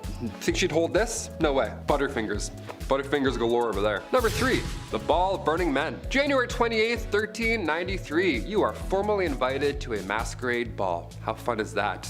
Who is it under that mask? Oh, it's just Taylor on Bumblebee. Love him. He's great. The French Queen Isabeau of Bavaria is now hosting one of the most lavish parties of the decade, right? So bring your finest and longest krakows. Roll it in style. Now, when the French royal court was celebrating the marriage of one of the Queen's ladies in waiting, it of course was a big deal. It's fun. It's a big happy day. For some, the best days of their lives. For others at this ball, not so great. Probably the last days of their lives. King Charles VI had 5 companions perform a dance or a theater routine of sorts. Now, they did a performance as beasts. They were committed to the bit, right? They had these big, lovely masks, big baggy outfits, lots of linen, lots of stuffing to appear as if they were real beasts. Now, the party was going well, wine was spilling, people were laughing, beasts were roaring, we were committed, but one rule beforehand was put into place before the party started. Absolutely, positively, no open flames. Obviously, right? I mean, look at that guy. He looks like a couch. We're not gonna put a match near him. It's gonna be chaos. The Duke of Orleans had a little too much fun prior to this event, and he forgot the first rule of Fight Club when he arrived. The guy walked in,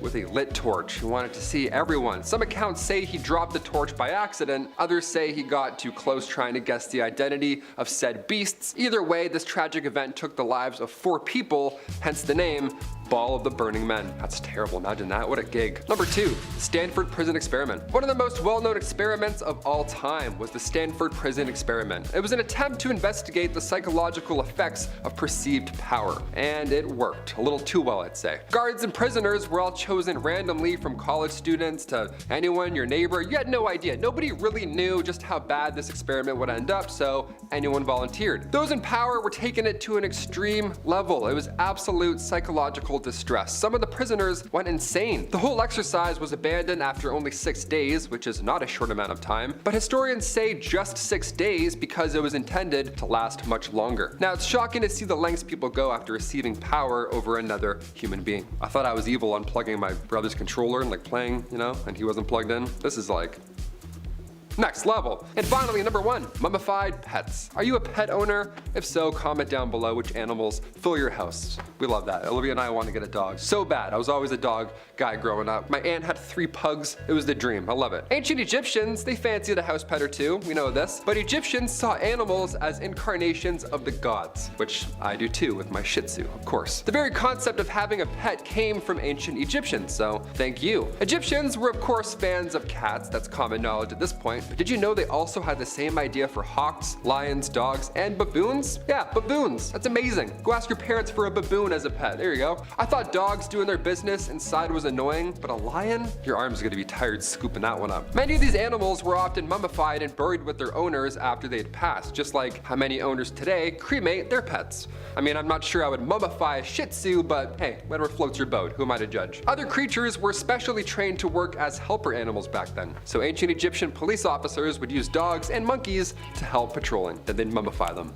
What a time, imagine that. Starting off this list, in our number 10 spot, we have the Tichborne case. This was quite a bizarre legal case that captivated Victorian England in the 1860s and 1870s. It involved a claimant named Arthur Orton, who alleged that he was the long-lost heir to the Tichborne baronetcy. Despite numerous inconsistencies in his story, Arthur managed to convince some members of the Tichborne family and a significant portion of the public that he was who he claimed to be. The case went to trial in 1873 and it became a media sensation, with thousands of people lining up outside the courthouse to catch a glimpse of the proceedings. This was basically like the Victorian era's OJ trial, or the Johnny Depp and Amber Heard trial, The people wanted to know. Despite Arthur's conviction for perjury, the case continued to fascinate the public for years to come, and it became a symbol of the era's fascination with sensationalism and fraud. The Tichborne case remains one of the most infamous legal cases in British history, and is a cautionary tale about the dangers of believing in something without sufficient evidence. In our number 9 spot today, we have the London beer flood. This sounds like it would be quite a fun time, but it was anything but that, and instead was a tragic event that occurred on October 17th, 1814 in the St. Giles district of London. At the Mew and Company brewery, a massive vat containing over 135,000 gallons of beer suddenly ruptured, causing a wave of beer to flood the surrounding streets. The torrent of beer destroyed several nearby houses, killing 8 people and injuring many others. The flood was so powerful that it even knocked down the wall of a nearby pub, trapping and killing some of the patrons inside. The London beer flood was caused by a combination of factors, including poor construction of the vat and overfilling it with beer. The brewery had a history of safety concerns, and many of the workers were aware of the dangers associated with working there. Despite this, the brewery continued to operate, and tragedy struck. The incident became the subject of much media attention at the time, and it continues to be remembered today as a tragic and bizarre event in London's history. The victims of the flood were commemorated with a plaque on the site of the former brewery, and the incident has been the subject of numerous articles, books, and even a stage play. Not sure the logistics of that one though. In our number 8 spot today, we have the Victorian bicycle craze. This is a name to refer to a period of intense enthusiasm for bicycles that swept across Europe and North America in the late 19th century. The introduction of the safety bicycle, with its chain-driven mechanism and rubber tires, made cycling a much more accessible activity for the general public. It became a popular mode of transportation and leisure activity, particularly among the middle middle and upper classes. The craze also had a significant impact on fashion, with women's clothing becoming more practical and comfortable to allow for cycling. It's funny to think of now because it's just a bike, but at the time it was so much more than that. It's like how smartphones completely changed our lives in more ways than we probably even know. That's basically what the bike was like in the Victorian era. The bicycle craze had a profound impact on society and culture at the time. It led to the development of new industries such as cycling clubs, and it also paved the way for the modern transportation industry. The bicycle became a symbol of freedom and empowerment, particularly for women who were able to travel further and faster than ever before. The Victorian bicycle craze remains an important cultural and historical phenomenon that changed the way people lived, worked, and played. In our number 7 spot today, we have the Crimean War. The Crimean War was a conflict fought between 1853 and 1856, primarily involving Russia and an alliance of France, Britain, the Ottoman Empire, and Sardinia. The war was fought over various territorial and religious disputes, particularly regarding the rights of Christians in the Ottoman Empire. The war was marked by high casualties, particularly from disease and poor medical care, and it is often seen as a turning point in military medicine. The war also featured some of the first extensive use of modern technologies such as telegraphs and railways, which greatly impacted warfare in the future. The war ended in a victory for the Allied forces, and it resulted in a significant shakeup of the balance of power in Europe. It also demonstrated the need for improved communication, organization, and medical care in military conflicts, and it had significant long-term impacts on military and political strategies in Europe and beyond. In our number 6 spot today, we have the East End outbreak. The East End outbreak was an outbreak of cholera in 1866 and was a major epidemic that struck the densely populated area of East London, causing widespread illness and death. Cholera is a highly contagious disease that spreads through contaminated water, and in the Victorian era, London's water supply was notoriously unsanitary. The outbreak was particularly devastating in the East End, where poverty and overcrowding made residents more vulnerable to disease. The outbreak led to significant changes in public health policy and infrastructure, as well as increased public awareness of the importance of sanitation and hygiene. The physician John Snow, which, feels like a weird name to say when I'm not talking about Game of Thrones, but the physician John Snow played a key role in identifying the source of the outbreak, tracing it to a contaminated water pump on Broad Street. His work really paved the way for the development of modern epidemiology and disease prevention. The East End cholera outbreak remains a significant event in the history of public health and the struggle for social justice. It brought attention to the urgent need for clean water and adequate sanitation, and it helped to spur reforms that improved the health and well-being of people in urban areas. In our number 5 spot today, we have the London Burkers. This is the name used to refer to a notorious of body snatchers who operated in London in the early 19th century. They were involved in the illegal trade of selling corpses to medical schools for dissection and study, and they would often resort to killings to obtain the bodies. The most infamous member of the gang was William Burke, who, along with his partner William Hare, committed a series of killings in Edinburgh, Scotland in 1828. They sold the corpses to the anatomist Robert Knox, who was unaware of their methods. 2 of the group's members, John Bishop and Thomas Williams, were convicted of killings and sentenced to death. The London Burker scandal highlighted the demand for fresh corpses for medical research and contributed to the passage of the Anatomy Act of 1832, which allowed for the legal procurement of corpses for medical purposes. Emphasis on the legal part of that, though. It's important. In our number 4 spot today, we have the Great Stink of London. The Great Stink of London was an environmental disaster that occurred in the summer of 1858. It was caused by the city's inadequate sewage system, which allowed raw sewage and waste to be dumped directly into the River Thames. The hot weather only exacerbated the problem, which is disgusting, and it caused the sewage to ferment and emit a foul odor that permeated the city. The smell was so overwhelming that it caused widespread illness and forced many people to flee the city. Parliament was forced to act, and a major engineering project was launched to build a modern sewage system for London. This project was led by engineer Joseph Bazalgette, who designed a system of sewers and pumping stations that would carry sewage out of the city and into the Thames estuary. The construction of the new sewage system was a massive undertaking, involving the excavation of miles of tunnels and the construction of large pumping stations. It took several years to complete, but once it was finished, finished, it greatly improved the health and hygiene of the city. The Great Stink was a turning point in the history of public health, and it helped to spur major improvements in sanitation and public health infrastructure across the developed world. Today, the legacy of the Great Stink lives on in the modern sewer systems and wastewater treatment facilities that are really essential for maintaining public health and environmental quality. In our number 3 spot today, we have Typhoid Mary. The Typhoid Mary case is a famous incident in the history of public health in the United States. Mary Mallon, also known as Typhoid Mary, was an asymptomatic carrier of the bacteria that causes typhoid fever, a potentially fatal disease. Despite being unaware of her condition, Mary inadvertently infected numerous people during her work as a cook in New York City in the early 1900s. After a number of typhoid outbreaks were traced back to Mary's cooking, she was tracked down and forcibly quarantined for several years. The case generated significant controversy at the time, with some arguing that Mary's civil rights had been violated and others maintaining that public safety justified her isolation. The Typhoid Mary case remains significant for its implications for public health policy and for the balance between individual rights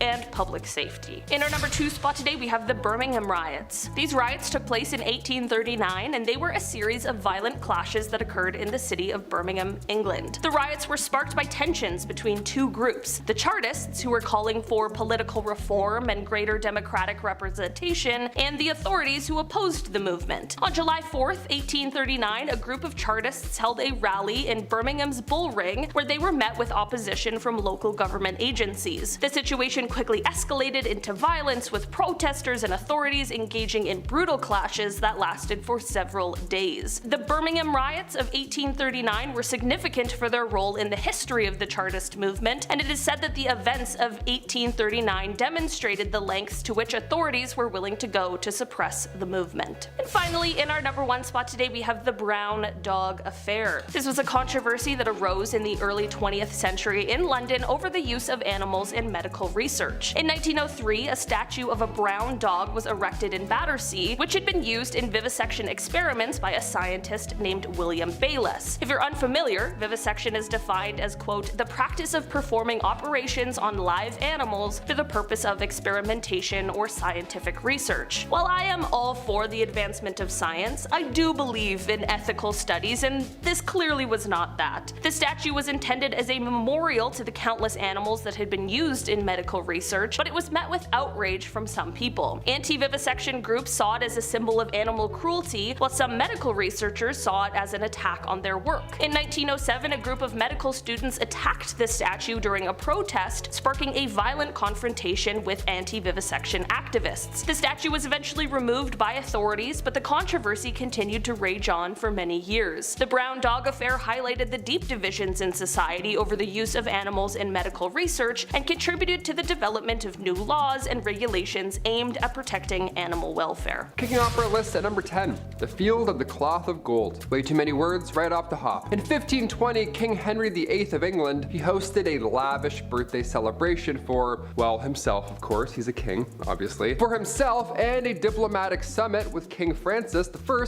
of France. Two kings, one epic party. Here we go. The event took place in France and included elaborate feasts, jousting tournaments, okay, that's pretty distracting, and displays of wealth and power by both monarchs on both sides. Now, the summit aimed to strengthen the alliance between both England and France, of course, with the fun jousting happening in the corner. Again, so distracting at a banquet. But ultimately, it did little to resolve their long-standing conflicts. The Field of the Cloth of Gold is remembered as one of the most extravagant events of the Renaissance period, with each monarch trying to one-up the other the entire time. It turned into an absolute joke. One king would serve dolphin and the other king would come and serve swan. It was a lavish cook-off for 18 days straight. Yeah, the party lasted 18 days, so no one's lasting the entire time. Today, this 18-day party would have cost around $19 million, give or take a couple of swans. And dolphins? Monsters, absolute monsters. Number 9, safety coffins. Not to be confused with the safety dance, also quite fun. During the 18th century, there was a brief trend of designing safety coffins. Everybody thought they were the next Tony Stark. They wanted to make the coolest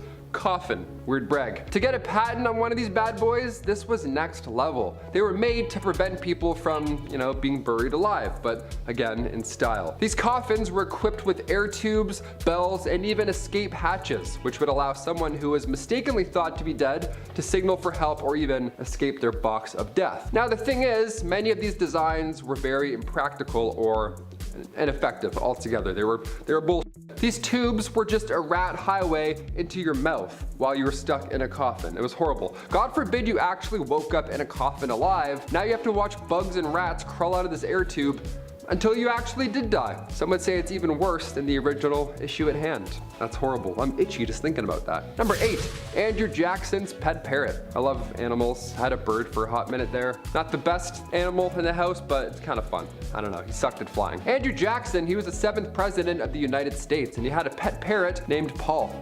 Pet parrot named Paul. There we go. It's a alliteration for my theater kids over at home there. The bird became famous for its foul language, which it had picked up from its owner, of course. Now, when Jackson died in 1845, his funeral was held in Tennessee. Now, Paul, the parrot, the loyal parrot, mind I remind you, he was present at the funeral and was reportedly making so much noise that it disrupted the proceedings. Now, according to the legend, Paul was eventually removed from the funeral after swearing loudly. They're like, yeah, get your little parrot feet, get out of here, fly, shoo. That's pretty amazing. A parrot getting kicked out for swearing, it sounds made up, but hopefully that one's true. That would break the tension for sure. I don't know. I can't help but get the giggles every time I'm at a funeral. I can't help it. Some historians believe this story was made up just to stain the president's history, but either way, I like it. I like to imagine a parrot being escorted out of a funeral, just like this, nice and calm, and then one brief let go at the end there. That's how you let go of a bird. You gotta go slow, and then there's that one moment of like you have to do it, no turning back.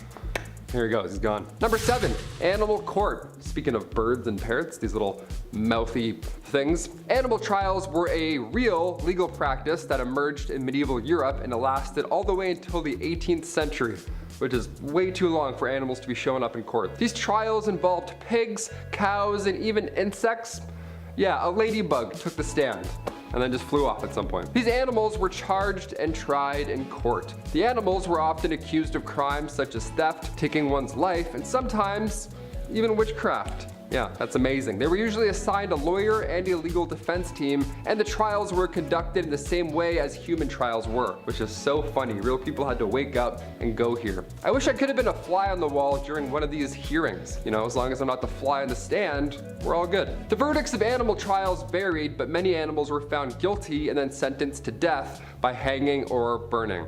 Again, imagine a praying mantis being hung in the middle of town square. Like, what? Who's going to watch this? Who's representing this? More importantly, the trials were often seen as a way for human beings to assert their dominance over the natural world, I guess, sure, and they were widely criticized by religious leaders and philosophers. Number 6, Lake Peigneur. In 1980, Louisiana's Lake Peigneur was accidentally drained after a drilling rig penetrated a salt mine right beneath it, just directly beneath it. The odds here, this was crazy. What a horrible surprise down below, my God. The drilling rig was owned by the Texaco Oil Company, and the accident was caused by of course, a miscalculation in the well's trajectory. As the drilling rig penetrated the mine, it created a hole that quickly grew in size, causing the lake to drain into the mine below. The lake drained like a massive bathtub. This event created a massive whirlpool that lasted for several hours. It pulled in trees, boats, and even a nearby drilling platform all into this watery vortex. Like something out of Pirates of the Caribbean 3, or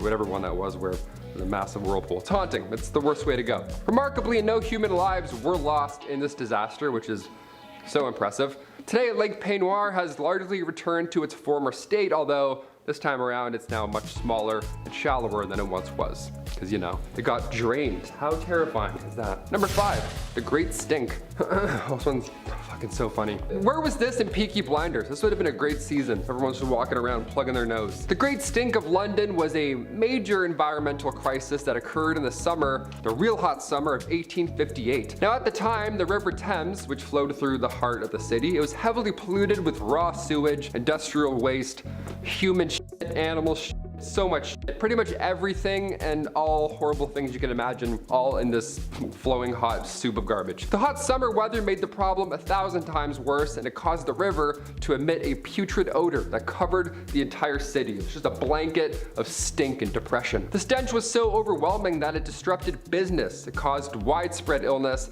and even forced Parliament to suspend its sessions. Yeah, it was so stinky, even Parliament's like, ew, no, we'll just talk later. Just go home. Everyone stop. The crisis prompted widespread public outcry, I would hope, and ultimately led to the construction of a new sewer system for the entire city. Thank God. I was really hoping for some sort of solution there. The new system was completed in the 1870s and dramatically improved public health in London by reducing the incidence of waterborne diseases such as cholera. Yeah, get rid of that, clean some things up. Yeah, maybe it'll help. It took 10 years to fix the sewage. How brutal is that? My God, 10 years. Number 4, closer to the heart. Oh, this is so fucked up.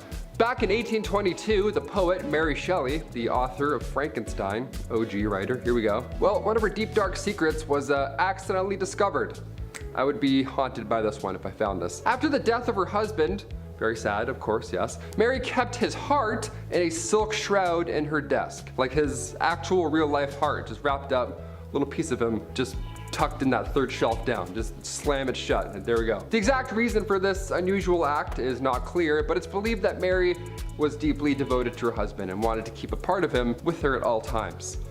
Or again, 3 cupboards down, just slammed in the back next to the Crayolas. The heart was eventually discovered by Shelley's son, who removed it from the desk, thank God, and then buried it with his father's body, away from the desk, like outside in the ground, something kind of normal. Again, being a fly on that wall, what does that conversation sound like? The son's like, hey, found something. I don't know. Let's talk about it. Number 3, the Battle of Los Angeles. Seeing as the Pentagon had another leak recently, it's always fun when they leak stuff. Let's talk about the biggest false alarm ever.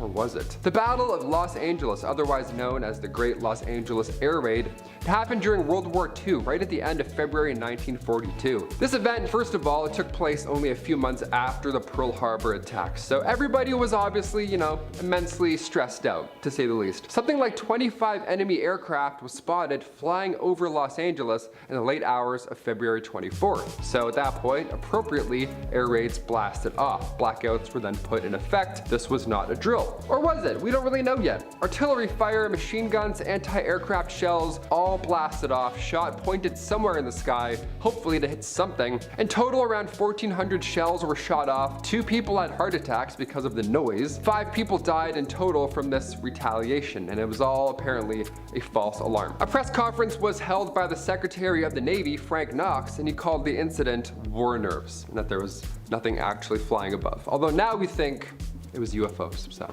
I don't know. What do you guys think it was? Nothing? You think it was UFOs? Do you think it was just war nerves? I think it was probably nothing. It was just nothing. Number 2, the Battle of the Stray Dog. Oh, love animals. Love when they just cause battles. That's great. The Battle of the Stray Dog was a bizarre incident that occurred in 1925 between Greece and Bulgaria. Now, it began when a Greek soldier was chasing a stray dog and he accidentally crossed the border just a little too far to the left. He crossed the border into Bulgaria, leading to a heated confrontation with Bulgarian troops. Now, the incident quickly escalated into this full-blown battle, again, with this dog standing in the middle, not knowing what it's caused, with artillery fire and thousands of troops on both sides running at each other. Now, the conflict lasted for several days before a ceasefire was eventually declared. Now, although relatively minor in the grand scheme of things, the Battle of the Stray Dog highlights the complex and often volatile nature of geopolitical tensions and the unpredictable events that can lead to armed conflicts, like say, I don't know, a stray dog being anywhere at the wrong time. So by the time the International Committee negotiated a ceasefire to clear up this obvious misunderstanding, 50 people had already lost their lives. So keep those leashes on, folks. Dog parks only, I guess. And finally, number 1, the dancing plague. This is the funniest thing ever. I'll talk about this until I go out, honestly. July 1518, one of the most bizarre events in medieval history went down. And it's horrible, but humans did not help this cause. Humans were just the worst here. The town of Strasbourg was calm, cool, and collect one summer back in 1518 until out of nowhere one woman began to dance uncontrollably in the streets. Others soon joined her, and eventually there were over 400 people dancing the days away. Now, it's really tragic here because this was not a good time. A good amount of people here lost their lives due to exhaustion alone. Like, it sounds like a fun thing. We think back to it, it's like, oh, the dancing plague. People started playing music. The authorities tried their best to help the situation, so they paid for musicians to perform for them while they were convulsing in the street. Again, not helpful here, guys. We need some medicine, maybe something else is going on. We don't need a guy with a banjo to come up and liven up the streets while 40 people are having seizures. Not really gonna help. This happened a few times in Europe as well, a few dancing plagues between the 14th and the 17th centuries, and we still don't know exactly what happened here. All we do know is that it was some sort of illness and that it was not like Step Up. It wasn't a dance circle, it wasn't cool, it wasn't sick, all right? We don't need a guy playing guitar. This was bad. This was like a sickness. Number 10, President Edith Wilson. In the year 1919, President Woodrow Wilson experienced a severe stroke that greatly impacted his abilities. However, instead of publicly disclosing this information, this very personal information, the government chose to maintain secrecy, believing that it was in the best interest of the nation. Now, what happened next was pretty amazing. The public remained unaware of Wilson's stroke for several months, but during this time, Edith Wilson took on a significant role in making executive decisions on his behalf. So in retrospect, historians now acknowledge that Mrs. Wilson effectively assumed the role of one US president for the remainder of Wilson's term. This remarkable circumstance highlights the fact that a woman, Edith Wilson, effectively held the reins of the country's leadership through the year 1920, which is amazing. We don't talk about that nearly enough. Number 9, stay thirsty. On January 16th, 1920, the 18th Amendment to the Constitution of the United States came into effect, initiating the era known as the Prohibition. This was a sad one. This was a pretty lousy one right here. This amendment outlawed the sale of booze, leading to the closure of taverns, bars, saloons, every fun place that you can meet people and have a good time, all shut down, as well as the removal of liquor from store shelves. However, despite the ban on sales, it's important to note that the amendment did not criminalize the act of drinking alcohol itself. So if you just found it, you were good. So it comes to no surprise that the consumption of alcohol persisted, probably even more so, but at that point it was driven into an underground market dominated by criminal figures like Al Capone. That was until the amendment's repeal in 1933. Number 8, Olympic flag debut. During the 1920 Summer Olympics held in Belgium, a significant symbol of unity was introduced to the world. High jump. No, I'm just kidding. The Olympic flag in its current form. It consisted of 5 interlocking rings, and these rings were chosen to represent the harmonious connection between continents and nations, and this was following the aftermath of World War I. They're like, I got it. A nice flag, but also high jump. Please high jump. The event also witnessed the release of doves. How beautiful is that? This is a powerful symbol of peace, further emphasizing this desire, this dream for global harmony in the form of high jump. It's so funny when people come together, they're like, yes, let's do it as a unity together, and all right, throw that javelin, try and beat that guy now. Good luck, break a leg. Number 7, Amelia Earhart's first flight. In the year 1897, Amelia Earhart was born, destined to make an incredible mark on aviation history. Her transformative journey began in 1920 when she had the opportunity to take her first ever airplane ride, albeit as a passenger alongside the renowned World War I pilot Frank Hawks. Now, this experience proved to be quite pivotal. It ignited a deep passion within her for flight. And in her own words, Amelia expressed, "As soon as we left the ground, I knew that I myself had to fly." Amelia Earhart wasted no time in pursuing her newfound ambition. She enrolled in flying lessons, displaying exceptional dedication and talent, obviously, and within a year, by 1921, she had already achieved the remarkable feat of flying solo, marking the beginning of her extraordinary journey as an aviator. I had a buddy trying to be a pilot, and it took him so long, so the fact that you can do this in a year and be so good, damn, with those like janky planes back then too, that are shaking as they're trying to get off the ground, no,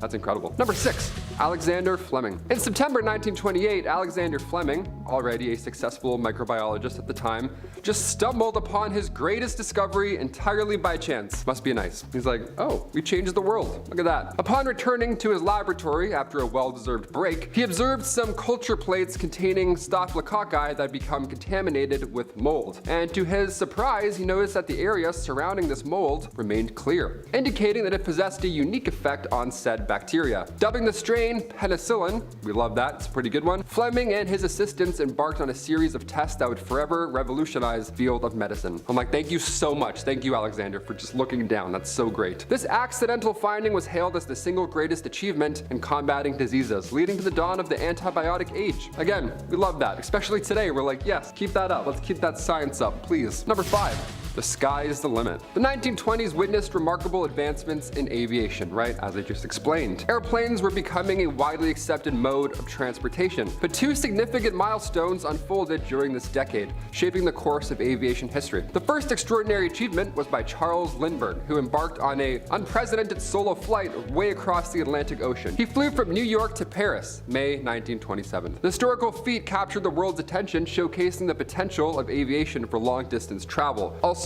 so terrifying to be the first person to fly over the ocean. I'd be like this the entire time. I couldn't breathe. I can't breathe right now just talking about it. The following year, Amelia Earhart made her mark by becoming the first woman to traverse the same transatlantic route. Although she participated as a passenger, this sparked her entire life and history, so we'll say this is 2 in 1. Number 4, TV. How are you watching this? Are you watching it on your phone late at night? Should be sleeping, getting ready for work in the morning? Or are you watching it proudly on your TV? Also, should be going to sleep, but you're staying up watching YouTube. Nice. The first television invention dates back to the late 19th and early 20th centuries. Now, various inventors contributed to its development. Took a few steps, that's for sure. But one notable pioneer was Philo Farnsworth. Great name also. Farnsworth? What a great time. In 1927, Farnsworth successfully demonstrated the first fully functional electronic television system, and it was known back then as the image dissector. Yeah. Are you watching this on your image dissector right now? Give us a thumbs up on your dissector. Thank you. His invention utilized a cathode ray tube to capture and transmit images through a series of electronic components. I have no idea how it works, but I love that it does. Big fan of that. Farnsworth's breakthrough led to the foundation for advancements in television technology, leading to the widespread adoption of TV as a form of modern entertainment. Again, big fan. I have like 4 TVs, man. This is ruining my life, really. Number 3, radio. Video killed the radio star, but they had a really good run for a bit there. They had a couple good years. In the year 1920, a significant milestone in communication occurred with the launch of the first commercial radio station in the United States, KDKA, based in Pittsburgh. Now, this event marked a transformative shift in how Americans access news and spent their leisure time. A lot of time listening to radio after that. They just sat down and just listened for a bit. The radio quickly gained popularity, and by the end of the 1920s, approximately 12 million households had radios. A lot of distractions going on. The invention of radio broadcasting revolutionized how we took information, entertainment, and cultural content, connecting people across the land. And also, it was fun to listen to music. That's the most of what we do with that. Do you listen to the radio still? I feel like there's like 2 people that do, and they're both my grandparents. That's about it. Number 2, American football. The birth of American professional football can be traced back to August 1920, when the American Professional Football Association was established, eventually evolving into the renowned National Football League, the NFL, which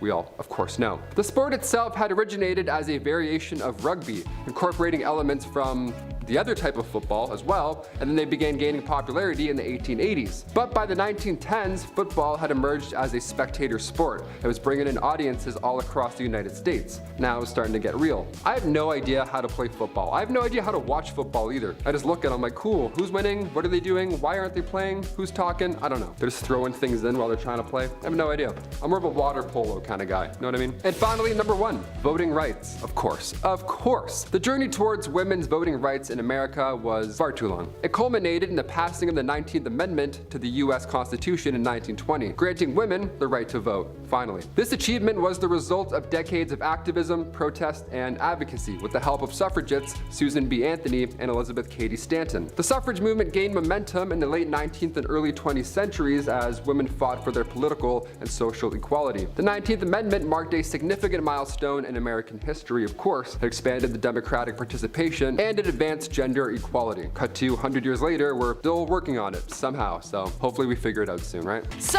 we're gonna start with a classic, naturally, a very public affair. In 510, when Catherine of Aragon was expecting their second child, Henry VIII strayed from his marriage for the first time. This was a time era when it was believed intercourse during pregnancy would affect the baby. Seeing as his heir was riding kangaroo style all up in his wife, and Henry had manly needs he evidently just couldn't contain, he found himself in bed bed with Anne, aka Lady Hastings. He kept his affair with Anne a secret until her own sister, Lady Fitzwalter, wishing to spare their family a scandal, told their brother, the Duke of Buckingham. Buckingham naturally berated Anne, and her right husband carried her off to a nunnery. The king then showed great displeasure and banished the Lady Fitzwalter from the court. Why? Henry was convinced she had set women to spy on him in order to tell the queen of his adultery. But Henry comes to find out that the Queen Catherine already knew. She didn't need spies, and boy was she pissed. The result was a very public blowout between the couple. Yet it was a wife's duty to maintain a dignified silence in the face of infidelity, and in the end, Catherine conceded defeat and sucked up the fact she married a loser. And while Catherine never provided a male heir, someone did. Let's meet the illegitimate son. Henry had a tendency to marry women that just couldn't provide a son no matter how long he pined for a legitimate male heir. But it did not take long for him to have an illegitimate son, Henry Fitzroy.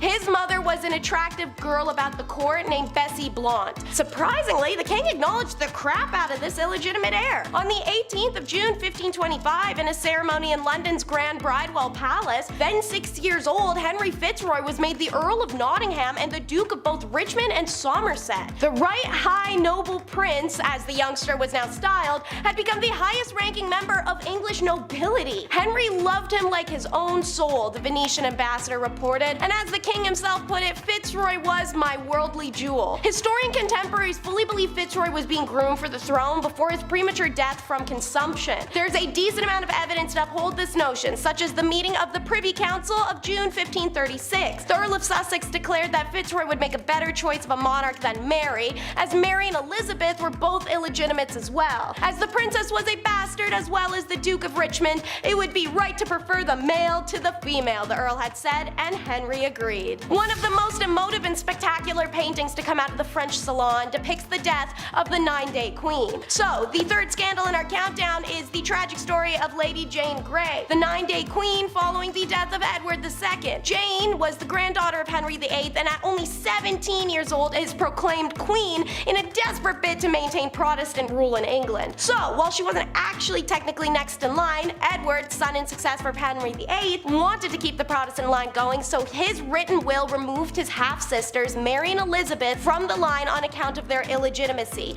subverting their claims under the Third Succession Act. Yeah, no, Jane's reign literally lasts 10 days at most. People didn't like the Protestants, and it was very easy for Mary I, the rightful heir, to amass support and overthrow Jane, who I may remind you is not a mastermind seeking power. She is a teenage girl being used as a pawn. Now, to run Mary her credit, she recognized this, and she was lenient by just keeping Jane in the Tower of London. But then it's Jane's father, who's not in prison and going out on the streets protesting Mary like an idiot. He participates in another rebellion against her and uses Jane as a potential figurehead. At that point, Mary's like, I don't know what else I can do. I don't want to kill, but you guys are going to keep rebelling. So her hand is forced to sentence Jane to death and end the rebellions. And speaking of Mary, which we'll be doing a lot, let's get nosy about her mystery heir. It is in 1554, at 38 years old, Bloody Mary, aka Mary I, daughter of Henry VIII and Catherine of Aragon, began showing signs of her first pregnancy. Rumors spread through Europe like wildfire as the people awaited Mary's firstborn child. Precautions were mapped out to the nines, since this was the first queen to be on the throne, and women tended to drop like MFing flies due to pregnancy back in the day. Mary's husband Philip lined up to marry Mary's half-sister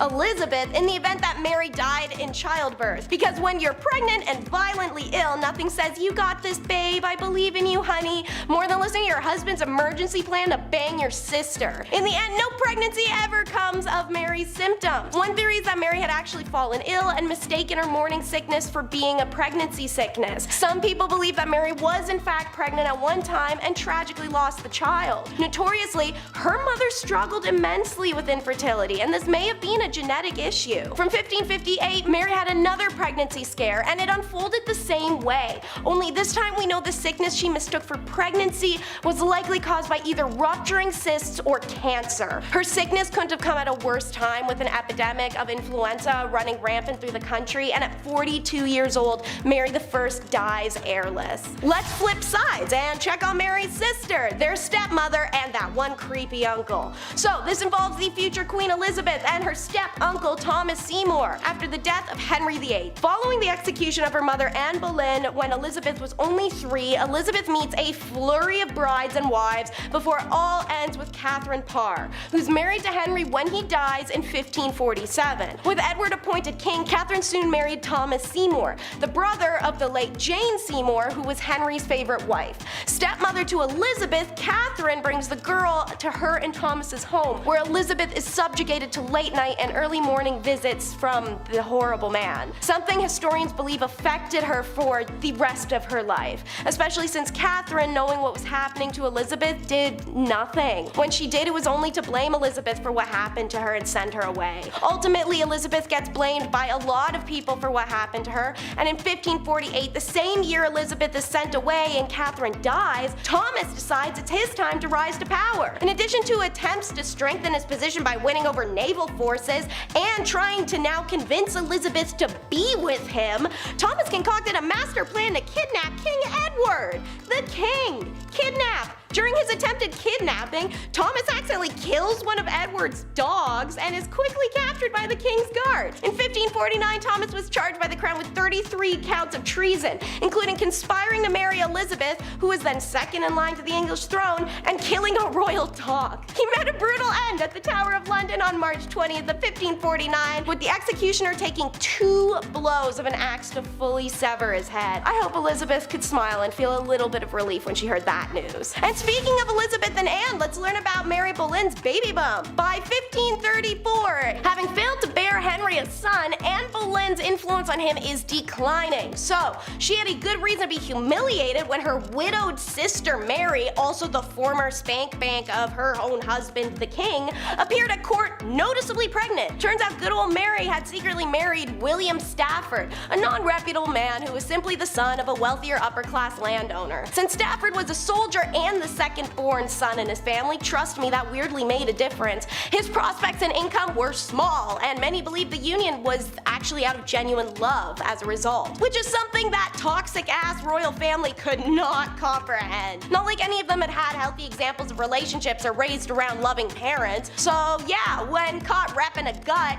Mary confessed that she had secretly and out of necessity married for love Mr. Plain William Stafford, a younger son of a knightly birth with no fortune. Anne was furious, for Stafford was no match for the Queen's sister. Anne has no hesitation in persuading the king to banish the disgraced couple from the court. It's brutal for them financially, and Mary consistently reaches out to Henry and Anne to have some compassion. She admitted that she might have chosen a greater man of birth, but never one that should have loved her so well, nor a more honest man. To quote, "I had rather beg my bread with him than to be the greatest queen in Christendom, and I believe verily he would not forsake me to be a king." It's Anne who relents, sending Mary a magnificent golden cup and a fat stack of cash. This partial reconciliation was the closest the two sisters ever attained, and they never met face to face again. And why didn't they meet face to face again? Only because of the arguably biggest Tudor scandal there is, the fall of Anne Boleyn. This is the year 1536, and the hottest headline has just hit the news cycle. Turns out Queen Anne's royal garden has let some dirty peasants inside to, how can I say this, water her flowers? To be extremely direct, she was accused of adultery with 5 men, and yes, I'm serious, one was her brother. Dude, could you imagine if that allegation happened now? It would be absolutely insane. Now imagine in an era where women had to wear 36 layers of material to not be called a slag and also had 0 rights. It was all too believable. The state papers contained many cases of people damning Anne, as she clearly enjoyed flirting with men in her circle. Most of these men were arrested, and Anne herself was imprisoned in the Tower of London, where she was watched and her every word reported. Her indiscreet talking about her compromising banter with her alleged lovers literally only reinforced the case against her. The 5 men were condemned to death, and she was subjected to a show trial in the Great Hall of the Tower and found guilty of treason. 4 days later, it was death to Anne Boleyn. Meanwhile, happening at pretty much the same time was an illicit liaison. And I mean same time, quite literally. It was the same summer of 1536 when Henry's own niece, Margaret Douglas, was imprisoned in the Tower under sentence of death. death. Her crime was also to do with having the audacity to act as a woman with autonomy. She entered into a binding pre-contract of marriage with Lord Thomas Howard, which was treason in the eyes of the king, who was convinced that Thomas had been aspiring for the crown. Fortunately, Henry was fond of Margaret, which means their heads didn't have to be relocated, but their love did. He spared the lovers a sentence of death and commuted it to imprisonment in the Tower. Their love poems still survive and are displayed for the world to see their doomed romance, as Thomas tragically died there of fever in 1537, just days after Margaret had been pardoned, and she was still mourning her lost lover for years later. Similar to Margaret, this family member was swooped up and away to the Tower for the crime of love. Dramatic and romantic, we love a fun mix.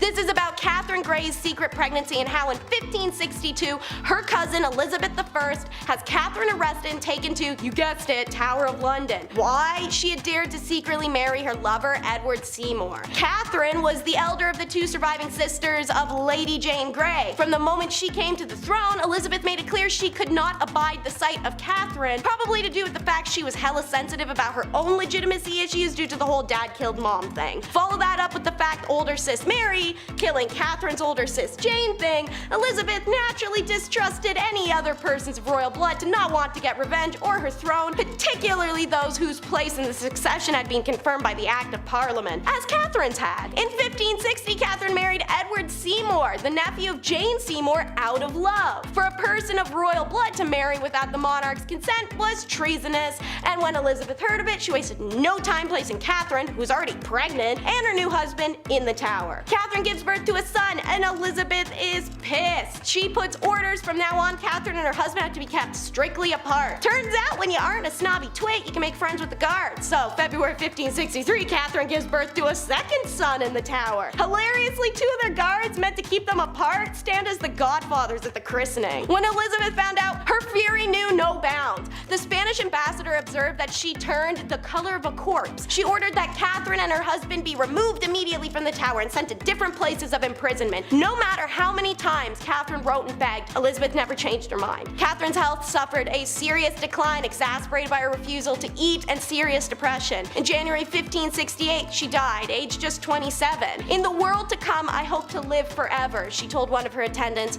for here is nothing but care and misery. Alright, our last dirty dish of drama on the list will debate victim or vixen. Called his rose without a thorn, Catherine Howard, the fifth wife of Henry VIII, has received mostly apathy since her death on the 13th of February 1542. Catherine Howard is a woman in control of her sensuality in a time it is not accepted, and it can be routed back to her youth being raised by the Dowager Duchess Agnes Howard. She was comfortably accepting of letting the girls in her care explore their adult bodies as they got older, as long as they didn't go too far with anyone. This type of openness was rare and allowed Catherine to develop a basis of what she bodily enjoyed, but also that she could experience bodily enjoyment. Catherine lost her virginity out of wedlock and turned down the man who had taken it, Dereham, when he offered marriage. She didn't want to marry her first adult partner. She knew ways to prevent herself from falling pregnant, and given that marriage was all she'd been raised for, was understandably hesitant to tie herself down to the first person when she just discovered the joys of intercourse with none of the responsibility. Like two of her predecessors, her ill-fated cousin Anne Boleyn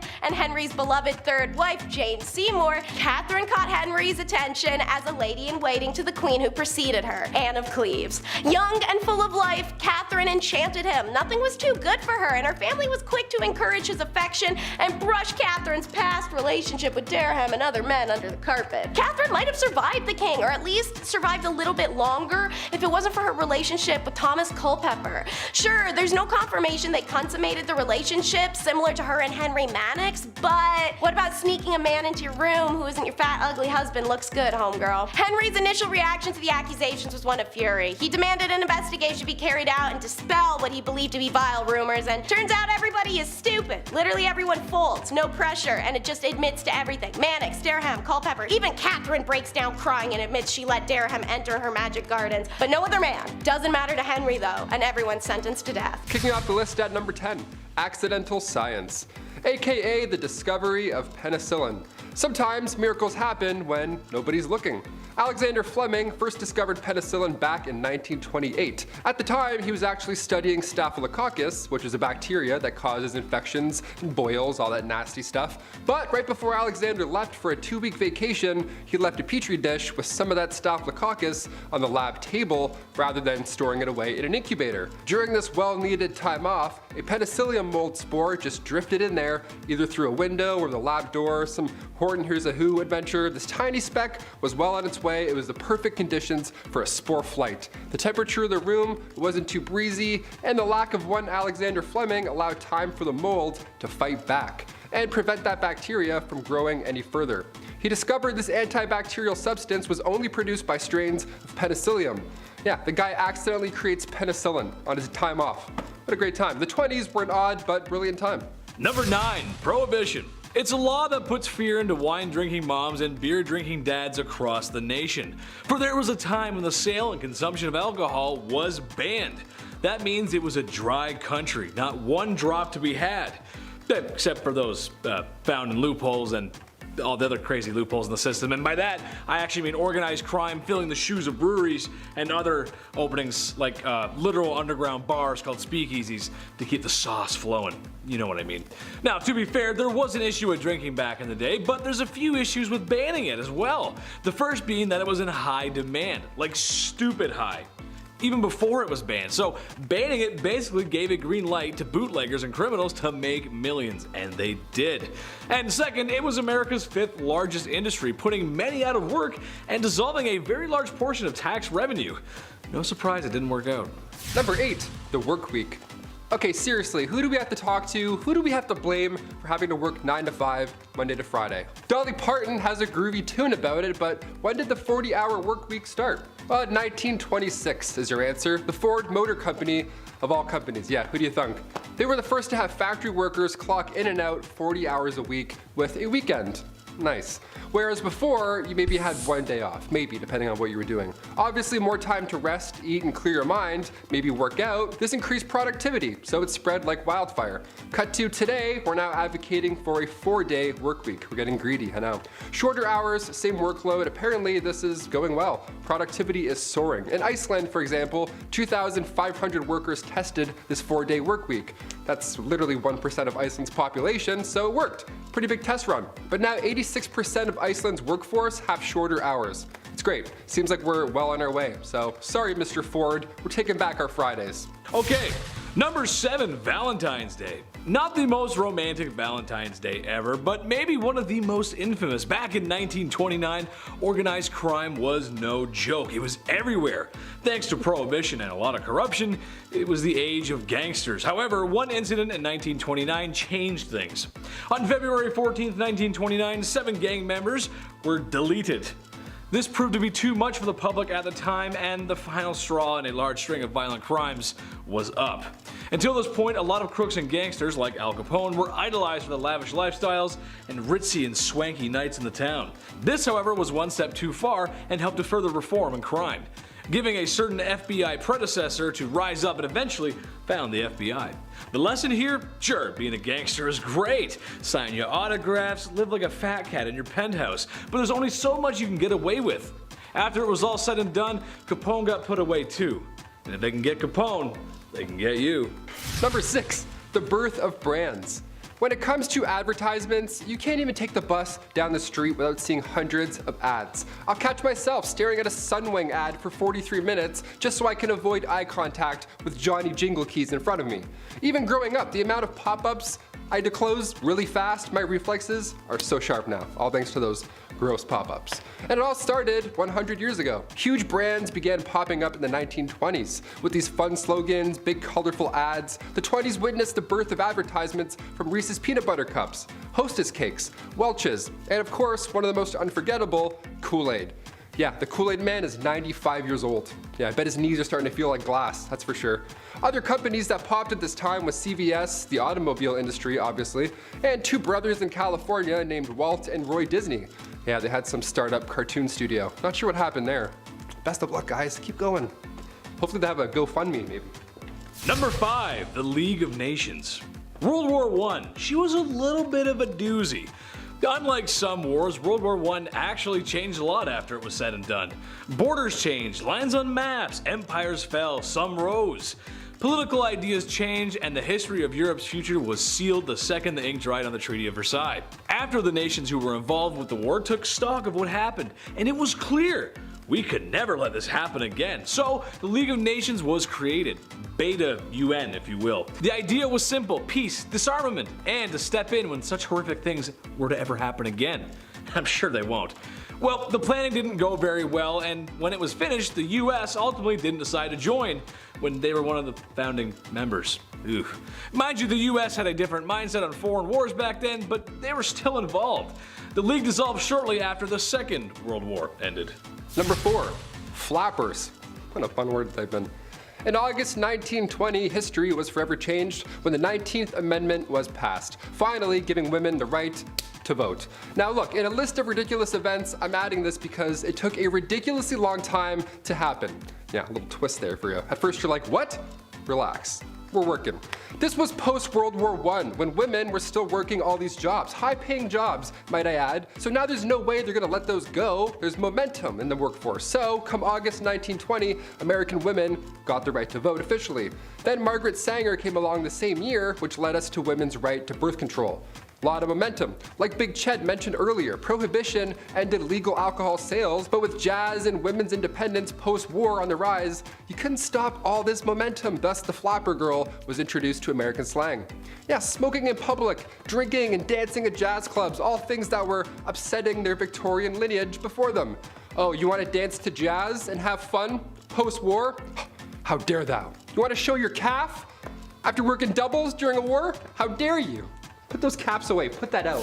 Number 3, the Russian Revolution. Revolution, comrades! The 1920s were a crazy time, man, and if you look at the history between the US and Russia, it's almost like a hero and a villain origin story. Okay, hear me out.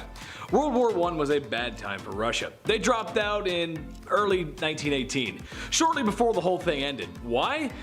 Because the communists were there to take over. That's just how it went. Russia went from a 300-year Romanov rule to communism within a few short years. Safe to say this was having a great effect on the already struggling nation. It seemed that the harder things got, the more communist Russia got. When looking at the states after World War I, for the most part, it was a huge financial gain. And besides being the decade of gangsters and bootleggers, this was the start of many corporations and brands, like Taylor mentioned. It seemed as things got better, it became more capitalist. Interesting indeed. Duality. Number 2, the Ponzi scheme. We've all heard the term Ponzi scheme at one point or another, but what does that even mean? Who is this man? Where can I find him? Why are we so mad at him? Why is he scheming so often? Why? Who does that? A Ponzi scheme is of course a sham of an operation. It all kicks off back in the 1920s when one Italian immigrant named Charles Ponzi moved to the United States. He arrived to the States with the same goal as anyone, to work. That's it, just to work and, be successful. At first, he didn't have much luck, but eventually Charles was hired at Bank Zerosi, and when the bank sadly went bankrupt, Ponzi was SOL. He needed to do something, and he needed to do something fast. So he dabbled into smuggling, but he got caught. After he was released, he went into the postal system, started to buy large quantities of postal coupons from countries with, a weak economy, and then he hired a bunch of agents, trained them up good, Wolf of Wall Street style, and the whole idea was that you would promise investors that they would receive double their investment back in return within 45 days. How lovely is that? Thus, the Ponzi scheme is born. Yeah, these agents got 10% commission too, which, as far as scams go, it's not too shabby, not bad at all. Number 1, Black Tuesday. Uh-oh, stinky! The market crashed and now everyone's going broke. Big oof, right? Adam told me to say that. Anyway, yes, the great market crash of 29. It wasn't good. A mixture of outstanding loans, an already declining unemployment percentage, a struggling agriculture sector mixed in with a speck of low wages and stocks just not being worth what they were, is the cause of the crash. By 1932, a lot of stocks were only worth 20% of what they originally were before. The stock market crash was not the main cause of the Great Depression, however, it was a symptom of it. The market wouldn't fully be back to normal until after FDR's New Deal, or realistically, when World War II had started and kicked America's, and really the world's economy back into turbo mode. Number 10, Titanic. I cannot conceive of any vital disaster happening to this vessel. Modern shipbuilding has gone beyond that. That was a quote from E.J. Smith. Who was that, you may ask? None other than the excellent Navy expert who was the captain of the Titanic. Oof. It would be very funny if not so ironic, or maybe that's where the humor is. Regardless, the Titanic was a headline in the news even before it got wet in the ocean. The largest luxurious vessel ever constructed until now, and it was unsinkable. I don't know about that. What modern times we live in where ships no longer sink? What modern times we live in where ships no longer sink? Well, if you've ever seen Leo smooch Kate Winslet in the back of your grandpa's car, then you know how well that went. The Titanic rests 13,000 feet below the ocean, not too far from the rock bite. That's Newfoundland. Number 9. Chernobyl. If you've seen the HBO miniseries Chernobyl, then you have a very good understanding of just how terrifying this is. Chernobyl is the site of the Soviet nuclear power plant that in April of 1986 had a serious accident due to a flawed reactor design and staff that didn't really get the best training.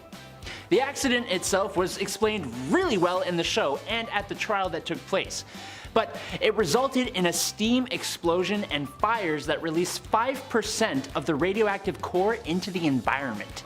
The explosion ended 2 workers' lives, with acute radiation poisoning affecting a confirmed 123 people and ending 28 of those people's lives as well. Around 5,000 cases of thyroid cancer with 15 fatal incidents were probably caused by the radioactive iodine fallout. Look, it was not good. It was scary. And what was potentially even scarier was the way people tried to cover it up. Number 8. Berlin Wall. Mr. Gorbachev, tear down that wall. For the younger audience that doesn't know, let me break it down for you. After World War II ended, relations between the West and the Soviet Union broke down, to the point of global destruction. Germany, having lost to all parties during the war, got split up. Capitalist and communist. Trouble is, people living on the capitalist side were just living better, so people began flocking over to the better side. The communist government decided to build a big bad grey depressing wall, monitored by guards with orders to open fire if someone tried getting across with the proper documentation or reasoning. This went on for a few decades until one day in 1990, when the border crossings red tape was cut and the wall began to come down brick by brick.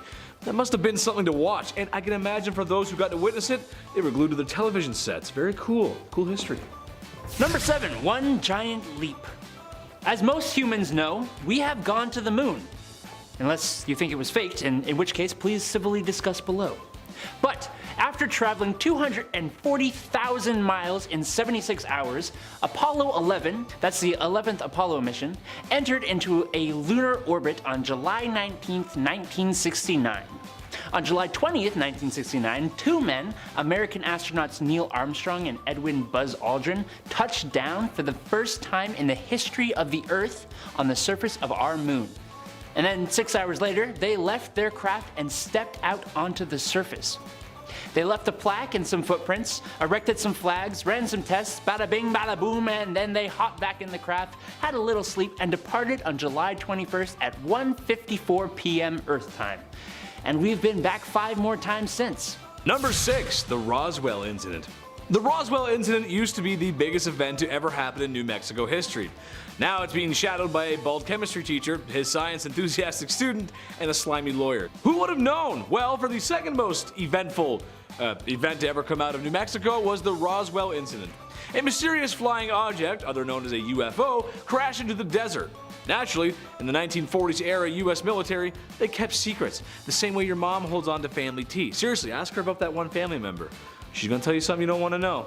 This secrecy quickly spread rumors of it being an alien from outer space. Well, it wasn't until the 90s that this incident was officially declassified and declared to be nothing more than a weather balloon. Or at least that's what we were told. This didn't stop the town of Roswell, New Mexico, however, from adopting this alien rumor into the town's very fabric. To this day, the little green man can be found in Roswell as sort of a tourist attraction. Every town needs something. Take me to your weeder. Take me to your weeder. Number 5. Private Warbear.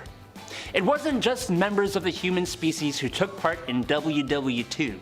No sir, mules, dogs, pigeons, horses, bears.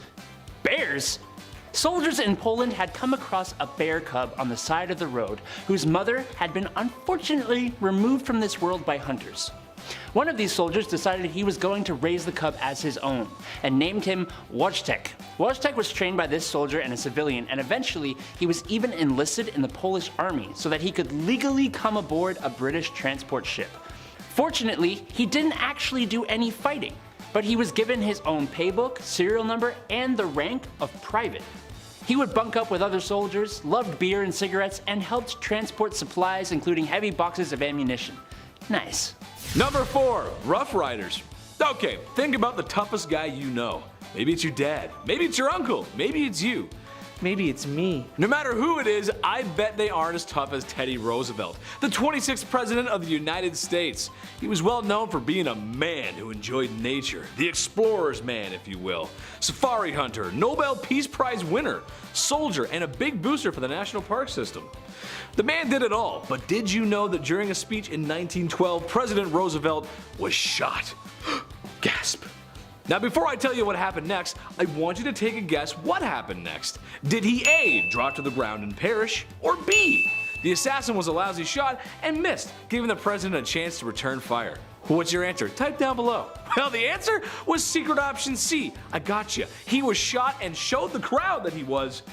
And then he said, I can no longer make a long speech because I have been shot, where he then continued to deliver an 82-minute speech.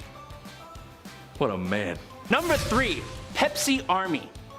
Did you know that the company Pepsi actually had the world's 6th largest military for a brief moment in time? Okay, so basically what happened is that Pepsi realized that they were inferior to Coca-Cola, and so they installed AI into their Pepsi cans worldwide, creating an autonomous army of soda cans. No, that's not what happened, you goof. Actually, in 1959, at an American exhibition, PepsiCo tried to prove the great concept of capitalism. Pepsi actually did a pretty good job. But the cash of the Soviet Union wasn't really accepted all over. So, instead, the Soviets traded submarines, military ships, and a lot of vodka for tons and tons and tons of Pepsi. Enough that Pepsi ranked 6th among the world's military powers until it sold all of that. Number 2, Emu War. Australia, land of sun, beaches, and spiders that got too buff. Too much for me. But today we're talking about my friends from down under. Shout out to the Aussies. Chetty loves you. But we gotta talk about the Emu War, guys. What the heck was going on there? In a nutshell, emus were causing havoc in Australia's agriculture sector and destroying farms at an alarming rate. So the government said, right then, Chinese to get rid of the buggers. A couple of soldiers were given large automatic weapons to deal with the pests. Well, it didn't turn out very well, as the emus just didn't seem to want to eat the bullets. Can you blame them? I can't. One Australian politician jested that the emus should be given medals for their bravery. In the end, the emus won. Number 1. Free falling. 50 years ago, on January 26, 1972, Vesna Volovi, a flight attendant from Serbia who worked for the Yugoslavian airline JAT, got on board JAT Flight 367 to Copenhagen. Also on board that flight, unfortunately, was a device inside a briefcase that went boom over Czechoslovakia. While everyone else on board did not survive, Miss Volovic was stuck inside the shattered fuselage by a food cart as the plane and Vesna fell 33,000 feet. Thankfully, there were trees to break the fall and snow to cushion the landing near a small Czech village. But Vesna still suffered a skull fracture, broken legs, 3 broken vertebrae, she was temporarily paralyzed from the waist down, and put in a coma, leaving her with no memory of the flight or her descent. While there was some skepticism about the way the flight went down, she still received a Guinness World Record for the longest survived fall without a parachute. So that makes up for everything, right? Yeah. Number 10. Great Death Pit. If you were a Sumer king, you likely professed yourself a god and or a superhuman demigod. As such, your followers and members of court were required to treat you as such, with a level of devotion Andrew saves only for his collection of empty drink bottles he keeps at his desk. Can you please clean that up? Hey! What I'm sure Andrew doesn't expect from those empty bottles is that when he bites the dust, they too must do the same to accompany him to the afterlife. Sumerian kings absolutely did. The biggest example of this ritualistic offing would be the Great Pit of Delifing, discovered in 1922, which was the resting place of approximately 1,800 people, all of which served different kings and queens in the Sumerian capital city of Ur. Some of these followers may have been poisoned, others had a less than ceremonious demise as they had prominent holes in what should be rather intact parts of their skulls. Number 9. Hanging Gardens. Here's a quote from Greek philosopher Strabo. The ascent to the highest stories by stairs, and at their side are water engines, by means of which persons appointed expressly for the purpose, and are continually employed in raising water from the Euphrates into the garden. Namaste. Yes, the Hanging Gardens of Babylon. The Hanging Gardens of Babylon! I said it twice, oh my goodness, it must be kinda cool. What a magnificent sight it must have been, a magnificent construction of beauty. Even predating the pyramids of Giza by a rough estimate of 5,000 years. We'll get to that later. Trouble is, this one is kind of a gray area. Here's the later. It could be completely made up by Strabo and others like him, or it could have been destroyed, as there are some depictions of a garden existing in a grand palace on the river Tigris near modern day Mosul, but we're just not sure. We're not exactly sure. So, beautiful gardens, I hope they were there. Number 8. Sumer. The Sumerians were the oldest known civilization in Mesopotamia. They created the first cities, and a large part of their success and the success of the Mesopotamians in general was due to the invention of irrigation. The land around the Tigris and Euphrates was not so great. It was fertile but prone to flooding pretty often. The solution was to divert water from canals into irrigation ditches. The Mesopotamians realized that the water supply from rivers was unreliable, so they dug a maze of ditches from the rivers to their fields. This created a reliable water source for farming. The crops fed the population, and farmers were able to trade the excess produce such as onions, garlic, apples, figs, grapes, and pomegranates. That's how the Mesopotamians really flourished. Number 7. Hammurabi's Law. Law students and those taking the bar, rejoice, because I am talking about Hammurabi's Code. When folks were flocking into cities for the first time, the crime rate would have been something to take note of. Yeah. King Hammurabi made his code of laws, 282 to be exact, to give justice to all. Like in the commercial sector, for example, for those who steal. The principle of an eye for an eye, to make the punishment fit the crime. If you were caught stealing, then perhaps the removal of your arm that stole shall be an acceptable response. Now look, I'm not out here defending crooks. Don't steal, it's bad. But these laws, a little too cruel for me. I'd go through all of them, but well, you need to get back to your bar exam, so good luck out there, folks. I know you can do it. Number 6. The Akkadian Empire. You know you're a big deal when it hasn't been done before you. The Akkadian Empire was literally the first ever empire.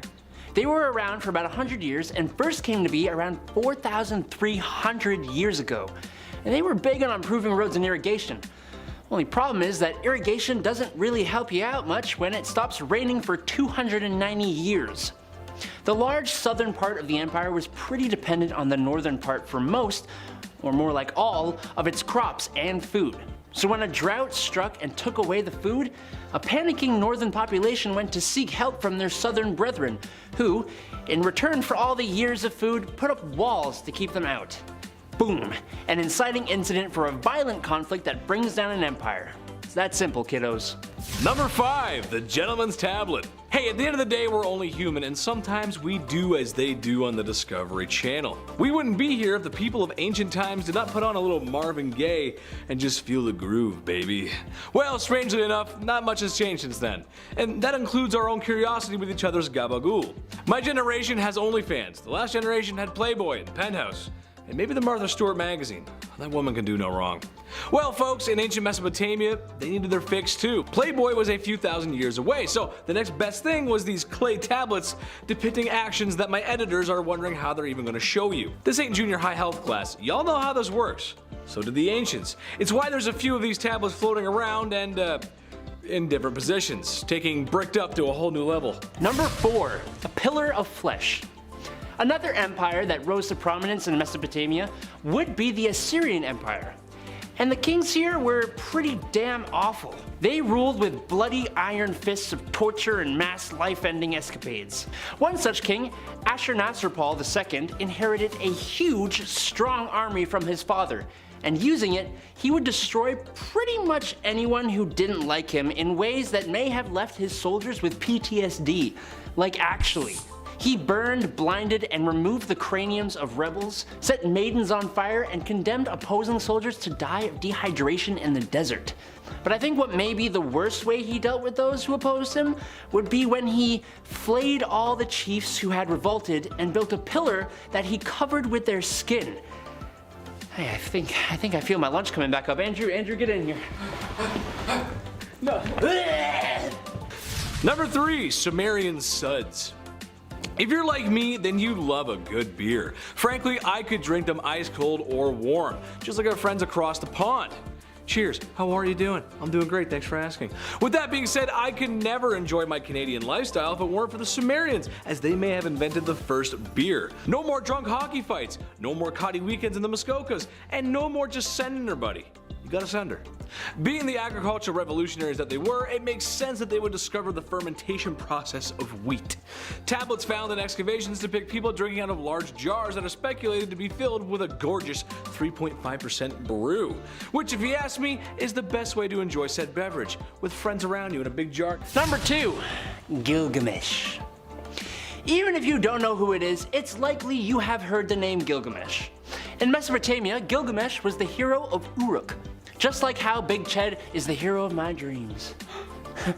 And in said city, stone tablets and even the art on walls tell his stories and legends. That's Gilgamesh, not Andrew. According to the stories, his mother was thought to be the goddess Ninsun, and his father was, give me a sec here, Lugalbanda, the god king of Uruk.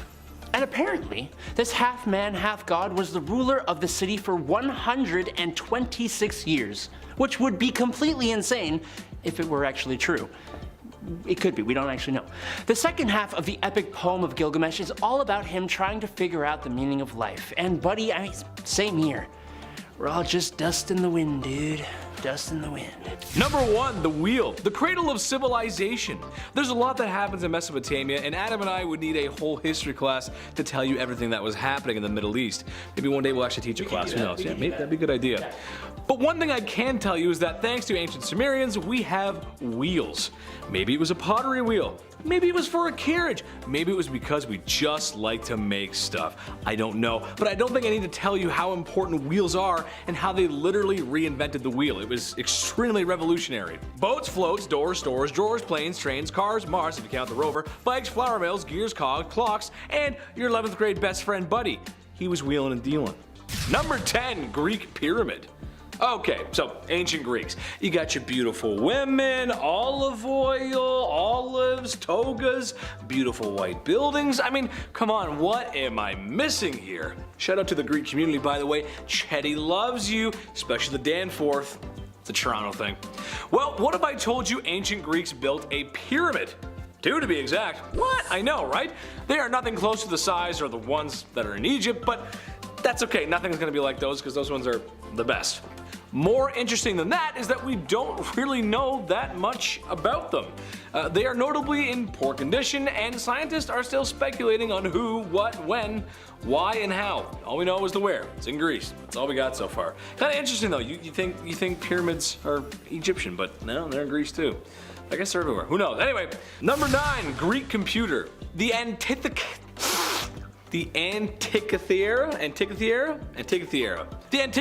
mechanism. Ooh, I said that right, I hope. This sounds like something straight out of Call of Duty Zombies, but alright, I'll bite, I said to myself when looking at this strange contraption. In a nutshell, it's described as the oldest example of an analog computer, which is a fancy way of saying a basic or manual powered computer that calculates simple solutions and or outcomes. It might not sound like much, but to me it's pretty cool. I was born in a unique time. I saw home computers become mainstays in everyone's home, and then in the late 2000s become not even a second thought in everyone's home. By then everyone just had a computer. It's kind of crazy how far we've come. Sure, this machine was simple, but it makes us wonder what else may have been lost to time, and it's speculated that it was used for calculating constellations, dates, and stuff like that. Simple but very complicated. I know I can never build one. Pretty cool. Number 8. Greek cult, also known as the Eleusinian Mysteries. Super secret cult meeting with weird rules. Every generation has this. The Greeks had this, the founding fathers had the Freemasons, and we have anime. Anime North, right? No, I'm just kidding. I love you guys. I'm just joking around. Trust me, there's some crazy clubs out there, man. This cult was so mysterious that, well, the word mysterious kind of comes from that. It was all about Demeter and her daughter Persephone, and to join, you can't have unalive anybody. That was like the main rule. You can't have a rap sheet, bro. No rap sheet. Which, to be fair, is a good prerequisite. I wouldn't want anyone in my club to have that either. That's about where the info well dries up. We don't know that much about them. Kind of reminds me of the Assassin's Creed Templar stuff, though. Just saying, it's kind of weird, kind of similar. Number 7, the first actor. Lights, camera, action. Marlon Brando, Robert De Niro, Leo DiCaprio. Some of the best actors of our time. Marlon Brando would probably say he's the worst in some sort of weird humble brag, but that's just the guy he was. However, who was the first? Thesippus, who jumped on the back of a wooden cart and began reciting poetry as if he was the character. Art. Today that would probably get you locked up in a rubber room, but back then it was art, thus inventing thespian theater. You gotta appreciate waking up one morning and just inventing a new art medium. Yes, I love to be in the back of carts. Number 6, the Colossus of Rhodes. Another one of the 7 wonders of the ancient world is the Colossus of Rhodes, erected by Charles of Lindos in 280 BC. It was constructed to celebrate the successful defense of Rhodes City against an attack by Demetrius Poliorcetes. That's the best you're gonna get, folks. Who had besieged it for a year with a large army and navy. According to modern descriptions, it was 33 meters high or 108 feet in American. During an Arab conquest in 653, she was completely destroyed and all her scraps were melted down or sold. Since 2008, there has been talk of rebuilding this beauty, and hell, I say why not? It would give me another reason to travel to Greece. I want to do traveling, baby. I want to get on my airplane for the first time. You know, get on there. Maybe make a vlog of it. That'd be kind of cool, right? Number 5, Statue of Zeus. Another one of the ancient wonders of the world. The statue of Zeus was a giant seated figure depicting the almighty Greek boy at 41 feet tall. Made by the Greek sculptor Phidias around 435 BC, built inside the temple of Zeus. The statue was made of gold and ivory, totally non-opulent resources, ornamented with ebony, ivory, and more gold. Can never have enough. However, it was lost during the 5th century, and really the only details we know about it are from the ancient Greek descriptions and representations on coins. When I pass, hopefully I'll have left enough comedy for the world to enjoy. Maybe I'll get an opulent statue too. Just no ivory though, that's cruel. So maybe we'll go for like an all maple wood statue or something, since I'm Canadian. Yeah, that sounds pretty good. Maybe a nickel for Sudbury or something, I don't know, something like that. Number 4, Constitution of Athens. The Declaration of Independence. Can you get a more important artifact from the past that shows how things worked? The playbook on democracy and freedom. God bless America. That bad boy is locked up tight. It's important. Just make sure Nicolas Cage isn't anywhere near it. Well, the Constitution of Athens was equally as important, but well, it wasn't Nicolas Cage, but we did lose it. Parts of it were recovered from a papyrus in the late 1800s, but more confusing than that is there seems to be 2 of them, for some reason. It doesn't seem to be a copy either. One possibly a student of Socrates, or perhaps one of Zenos. Truth is, we're not sure, and that's why it's on this list. At least we know John Hancock signed the Declaration of Independence. Put a big old signature right there. And now we know, and it's locked up. Nicolas Cage can't get it. Number 3, Pythagoras. A squared plus B squared equals C, or something like that. Or as Google calls it, the square of the longest side of a right triangle is equal to the sum of the squares of the remaining 2 shorter sides. Pretty sure I heard my math teacher talk about that once, but it's not that important, right? I'm not doing much math, and my high school math teachers. I digress. I shouldn't be mean, because she was actually one of the best teachers I ever had. The subject sucked, but she was great. Shout out to Miss Savage, you're the best. It seems the life and work of Pythagoras are somewhat of a mystery, to the point where, well, it's like third-hand information, and that's never good. A lot of him is told through that of Romans, which is then told through Germanic tales of him, so really, we're just not 100% sure. But his math survived, so maybe there is some truth to it. Who knows? He made it to my math class, so Number 2, Homer. Known as an overweight American family dad who resides in an unknown state at 742 Evergreen Terrace. Just kidding, we're talking about the smart Homer, who arguably wrote 2 of the best literatures ever, the Iliad and the Odyssey. Some historians believe that Homer may not have actually existed though, and just like his yellow counterpart. There are some that think perhaps Homer was just a writer's name and it was actually a teamwork of actual writers who composed the work. It doesn't change the work, but well, we'll probably just never know. Number 1, Lost Island. Greeks seem to have a knack for losing islands in the ocean. Atlantis and now this. Today, in what is just off the coast of the Dilkali Peninsula, was the island of Argonusa and the city of Cain. Philosopher Xenophon talks of the city and its battles. However, if you look there now, you would not find very much, as the island has sunk and the city is gone. It's kind of hard to live underwater, we're not fish. Now in its place is the peninsula. A team of archaeologists in 2015 declared this was the site of Cain after discovering evidence of an ancient harbor. Ottoman maps depict the island being sunk as early as the 1600s.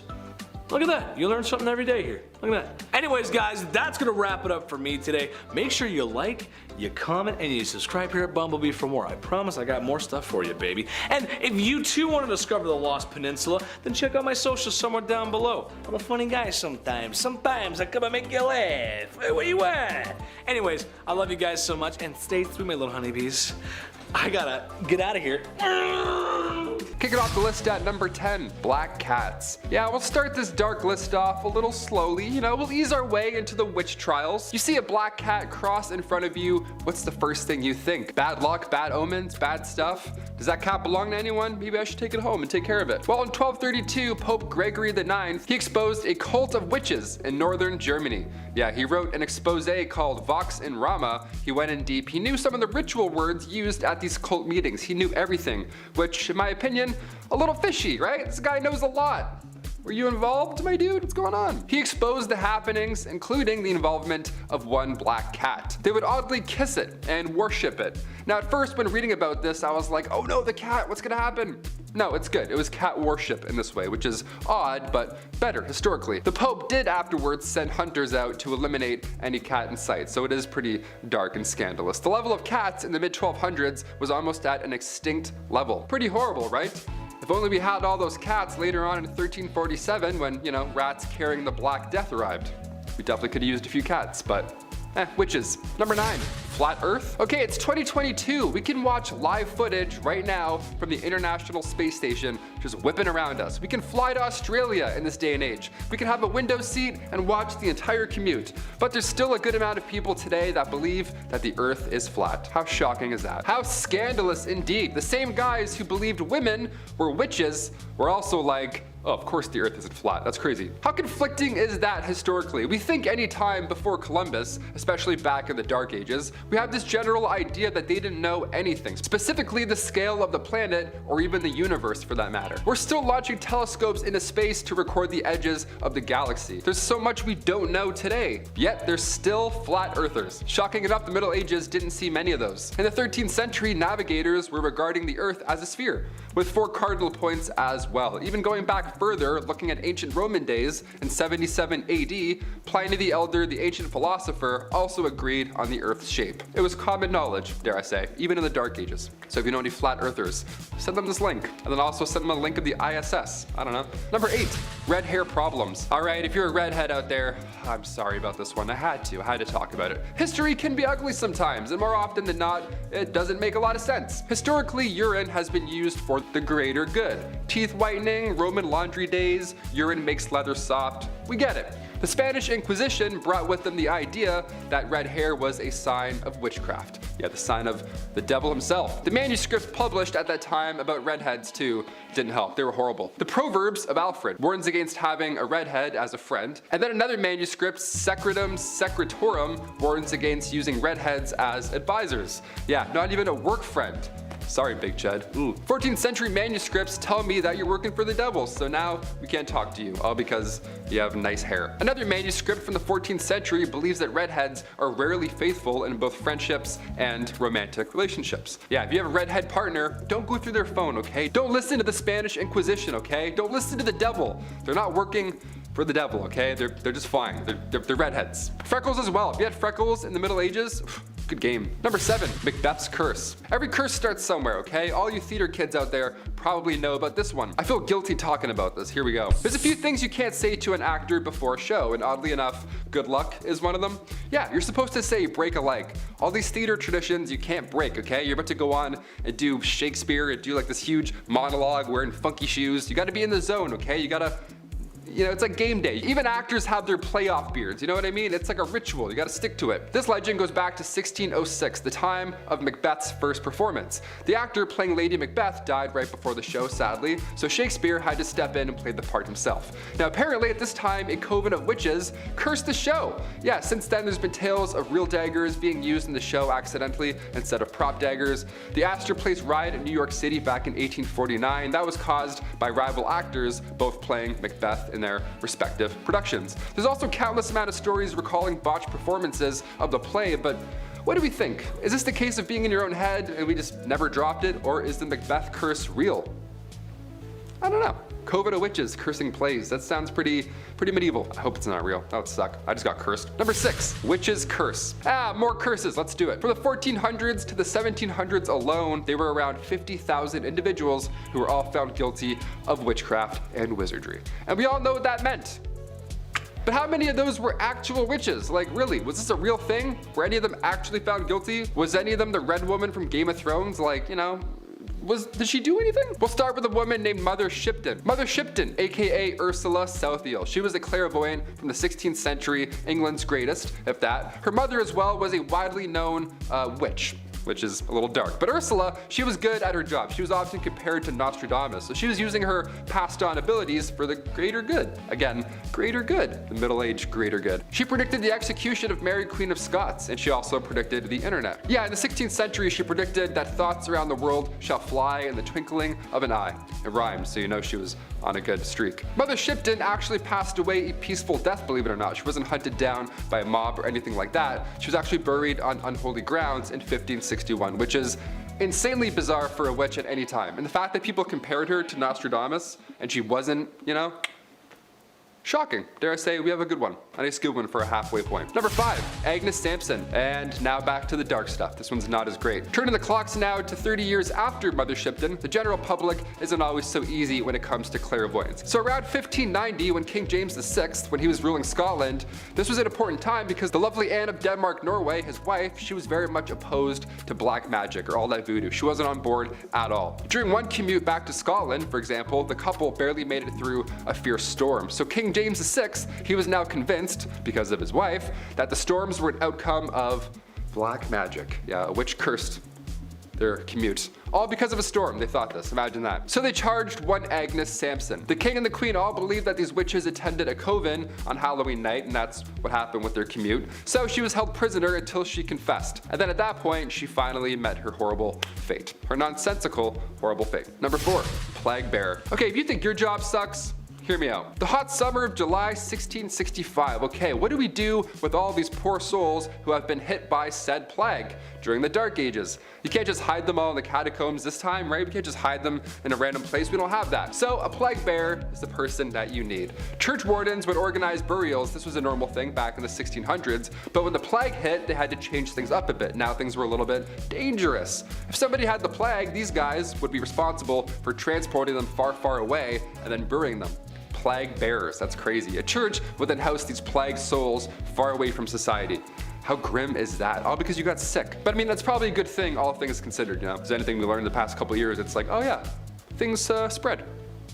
Just a little bit, including misinformation. Haha. Number 3, medieval barbers. A barber from the Middle Ages. Yeah, that title alone gives me the chills. If I have a toothache, I'm telling no one. That appointment's gonna suck, okay? Cavity, toothache, maybe you accidentally bit a rock, chipped the tooth, whatever. They would only pull it.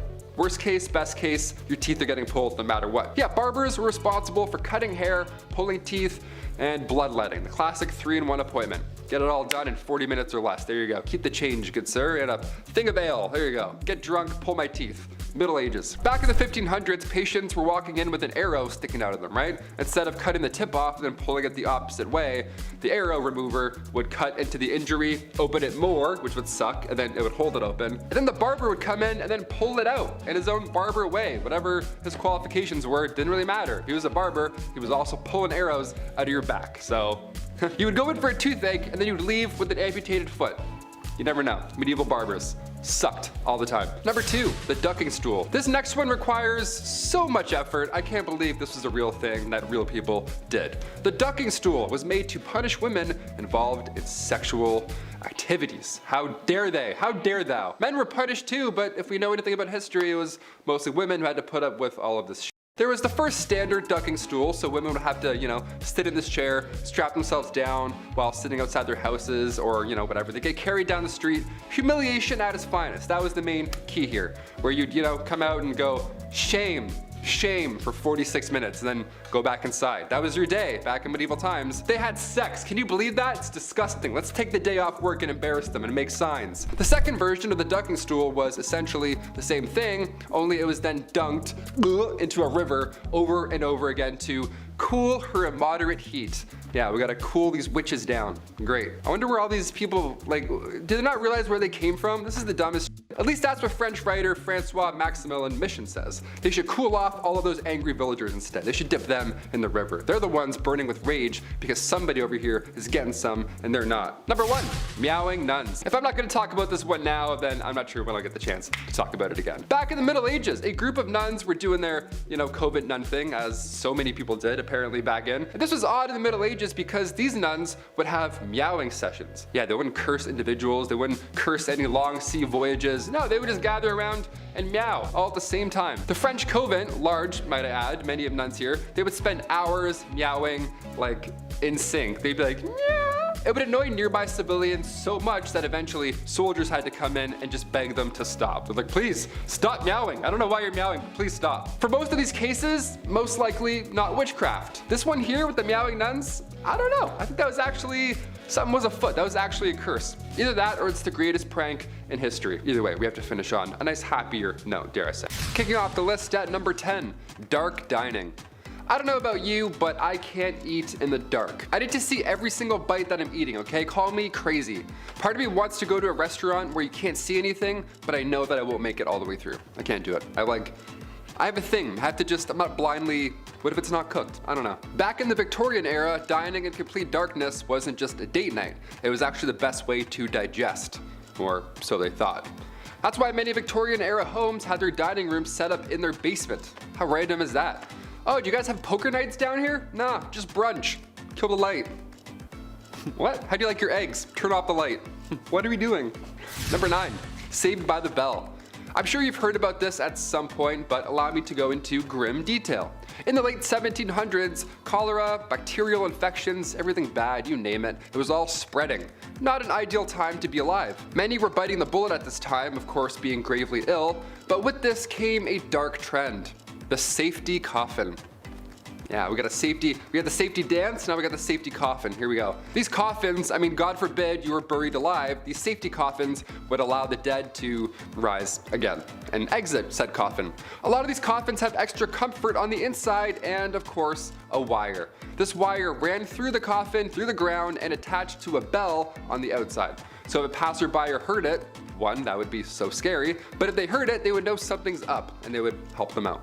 Folks would get creative with their safety coffins. For example, a man named Robert Robinson from Manchester, he passed in 1791, but he instructed his family and watchmen to open the special door on his casket, revealing a layer of glass. Now, if anybody were to see condensation, he could then be removed.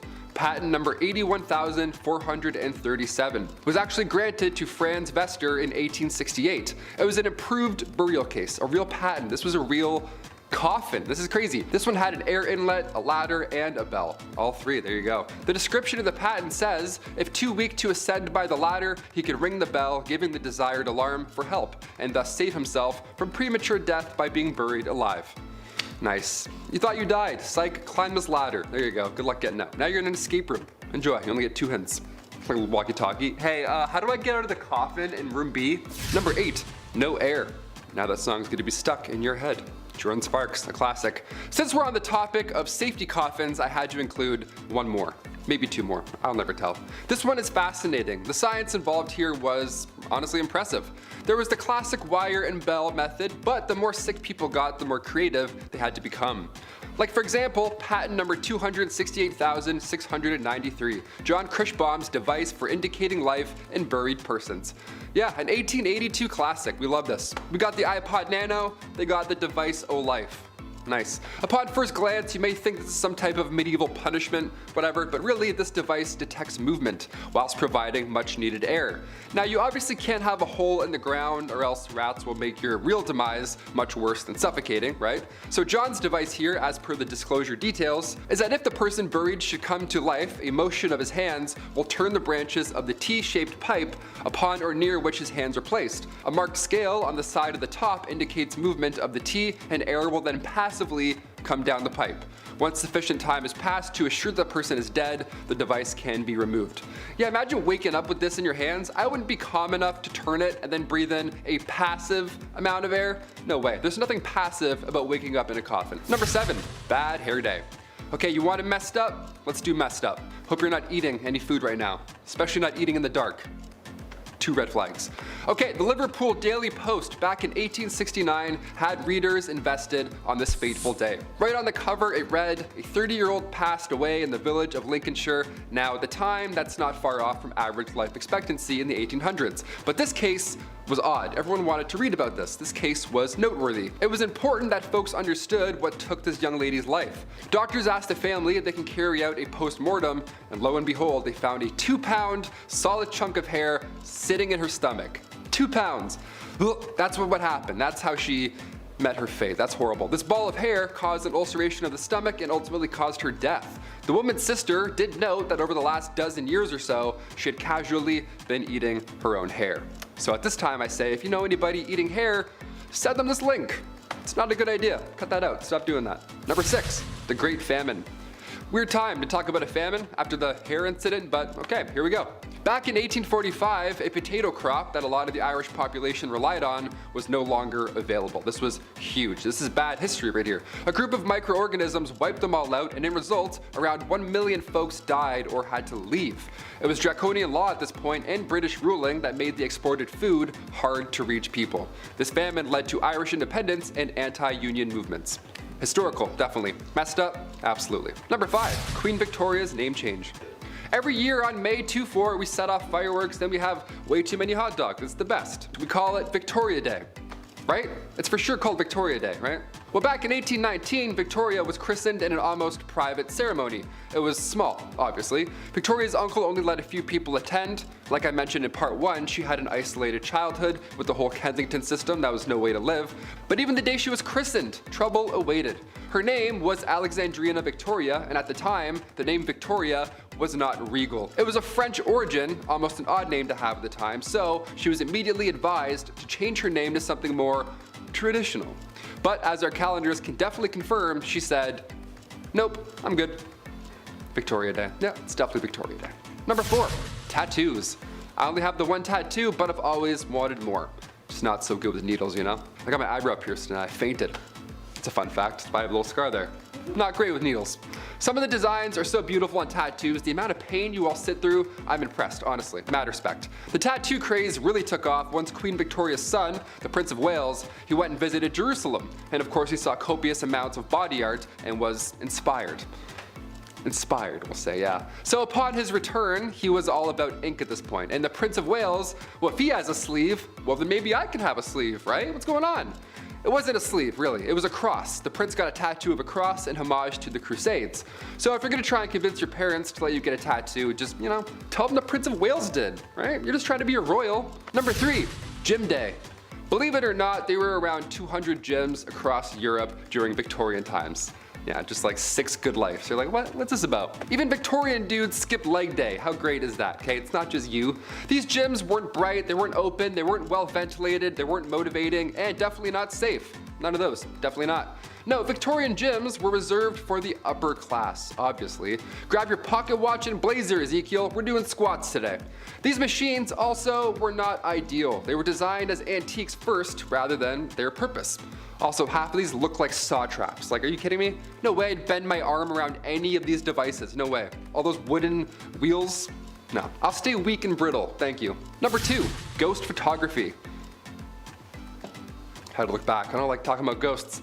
As if the reanimated corpses coming back to life while they were ringing a bell wasn't scary enough. Yeah, let's talk about 1800s ghost photography. The camera was a hot new invention at this time, so tales of ghosts and spirits were now easily believed. Yeah, obviously, when you have a photo of a see-through woman, you're like, that's pretty terrifying. A big name in the ghost game was a man named William Thomas Stead. He was born in 1849, and Stead was the son of a Congregationalist minister, and at the age of 22, he was appointed as editor of Northern Echo, which was a regional newspaper in Darlington. So far, so good. This British medium, Richard Borsonol, featured a photo of W.T. Stead and a real spirit. Yeah, imagine that. Imagine a day where somebody being awarded the Nobel Peace Prize also poses for photo ops with ghosts. You're like, do we believe all of this or none of this? What's going on? This is so scary. And finally, number 1, music for eternity.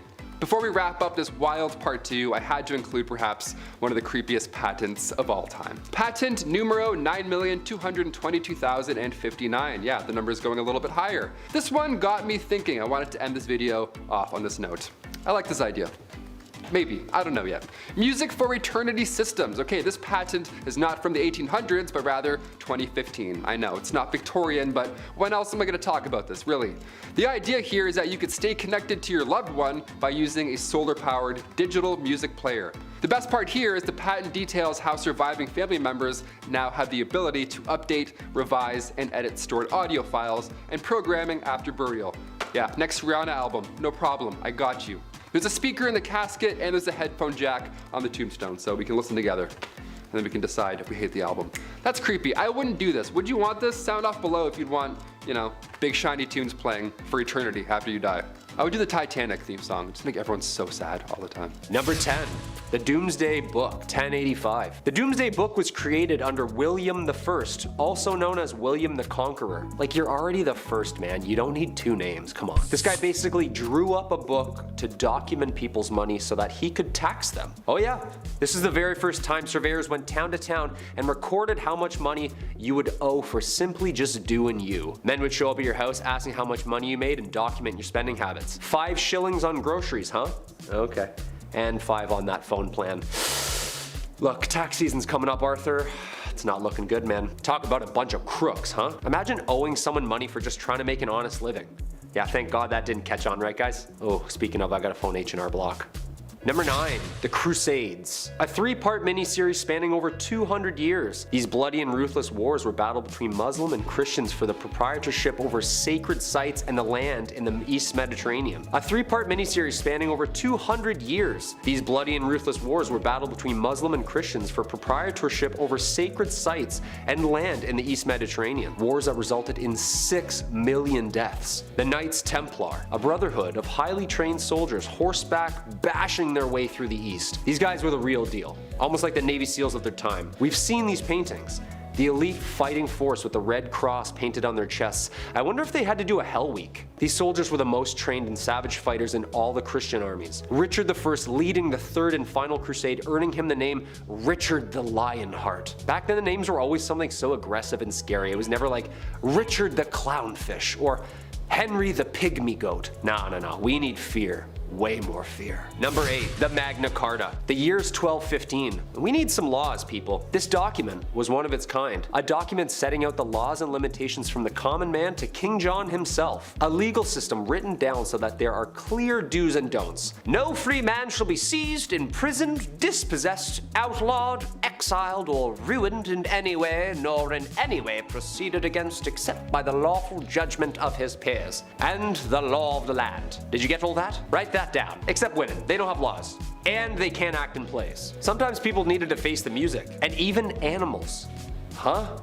That's right, animals. Being tried in a court. A lively and popular event trying any law-breaking animal from goats to pigs to even chickens. Ladies and gentlemen of the court, did you, Mr. Feathersworth, peck the floor, yes or no? Objection, Your Honor, leading the witness. My brain can't fathom this, guys. Number 7, the Battle of Bannockburn. This infamous battle between Scotland and England was one of the most important battles of the Middle Ages. The end of the bloody war for independence. Basically, Scotland was like, yeah, we're gonna go over here and roll our R's. The gruesome wooden wars were caused by the English invading Scotland in 1296. A leader slowly rising the ranks, William Wallace, the guardian of the King of Scotland himself, holds off the English forces and is knighted a hero to Scotland. Unfortunately, like every hero back then, he was also hated. He was captured, hanged, drawn, and quartered. Like, why do you have to do all that after he dies? Like, he's dead. Not fun. The battles between Scotland and England ended in 1314 with Robert the Bruce securing Scotland's independence, adding like 45 more dialects to the UK. Freedom! Number 6, the Black Death. Ooh, talk about a curveball. The year's 1348.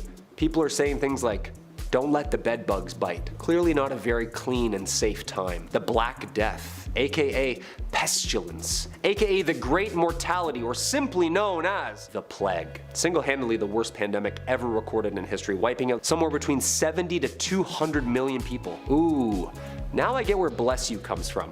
Someone sneezed back then and everyone's dead at 14. This is where we see those doctors in the terrifying bird outfits with the long noses stuffed with garlic and herbs. Excuse me? Yeah, he's not wearing a mask. I'm just trying to watch a cat publicly get skinned. Yeah, 6 feet please. Some doctors prescribed urinating on a person so that the bad smell would drive out the infection. Can you imagine?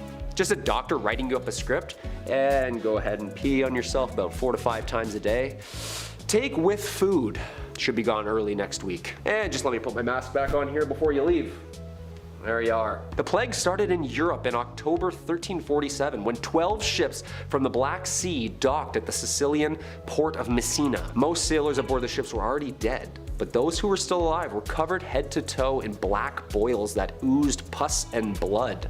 Ugh. Sometimes the Black Death included fever, chills, vomiting, diarrhea, temporary loss in motor skills, and then, of course, death. Number 5, Joan of Arc. Finally, a woman in the Middle Ages.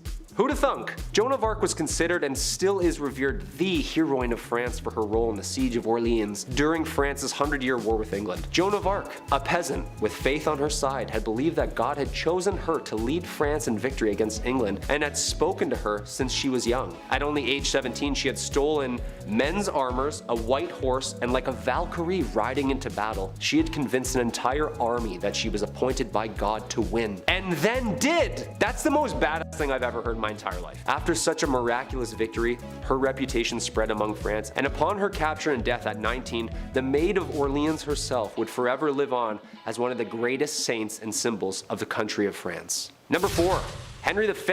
Another war? All these people do is kill each other. Does anyone fish? Or golf? No one, huh? Just swords and heads, swords and heads. A history itself. This time, England beats France. King Henry V, Prince Hal himself, leans into his kingly duties, demolishing France in what Shakespeare would delve into years to come. The Battle of Agincourt is one of England's most celebrated victories and was one of the most important triumphs in the 100 Years' War. Then should the warlike Harry, like himself, assume the port of Mars, and at his heels, leashed in like hounds, should famine, sword, and fire crouch for employment.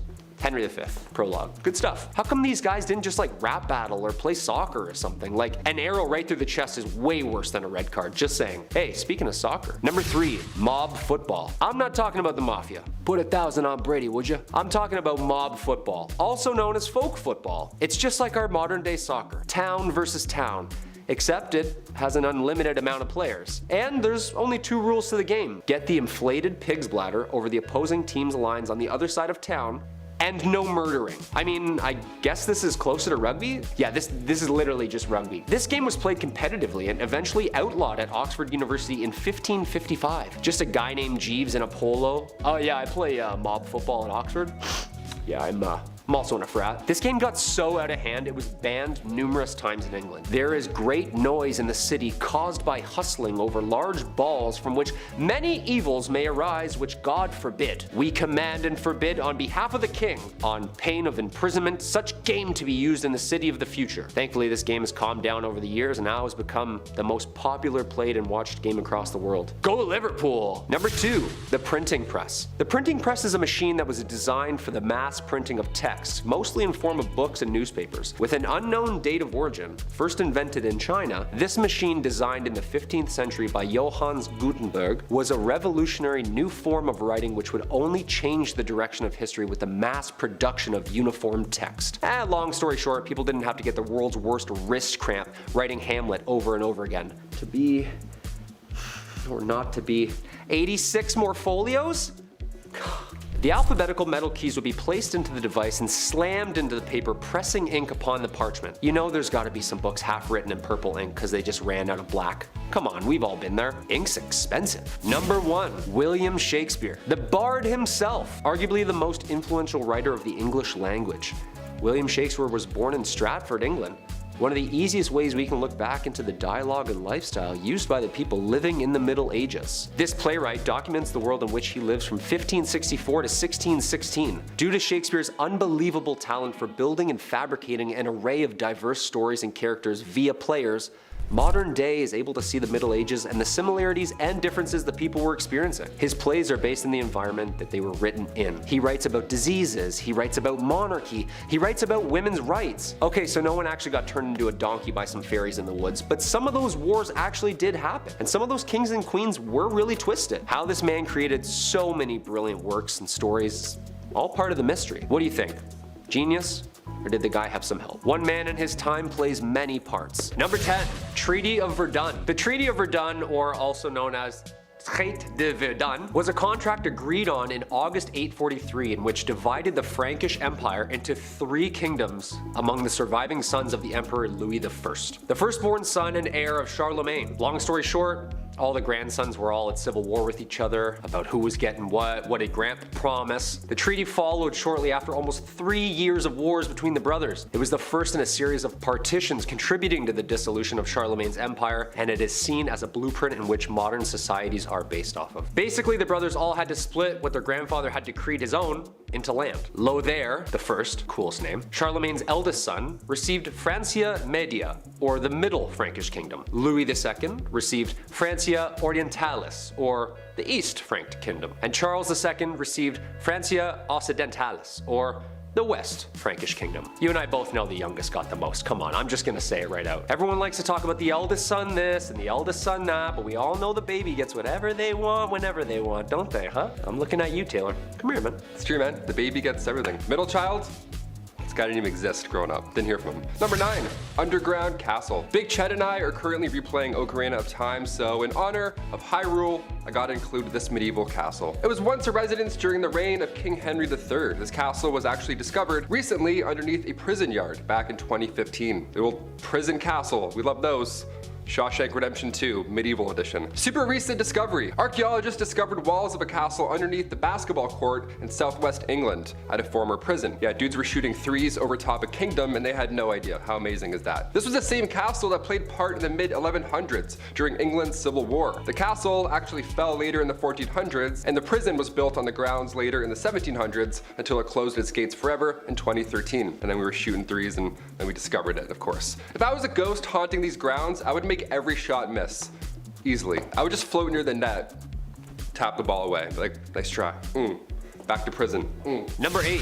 Stonemasonry. So we all know about who wrote what and who translated what to what text and which language while writing what play, which was based on who. But who built all this stuff? When we think of the Dark Ages, we can't forget the megalithic Leviathan stones carved and molded together to create the enormous Gothic castles and cathedrals that are still standing to this day. How did people do it back then?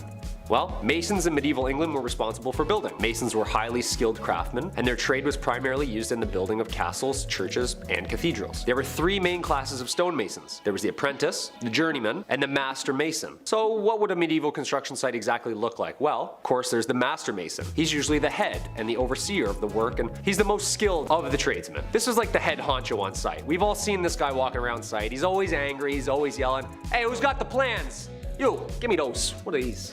They're backwards, you idiot.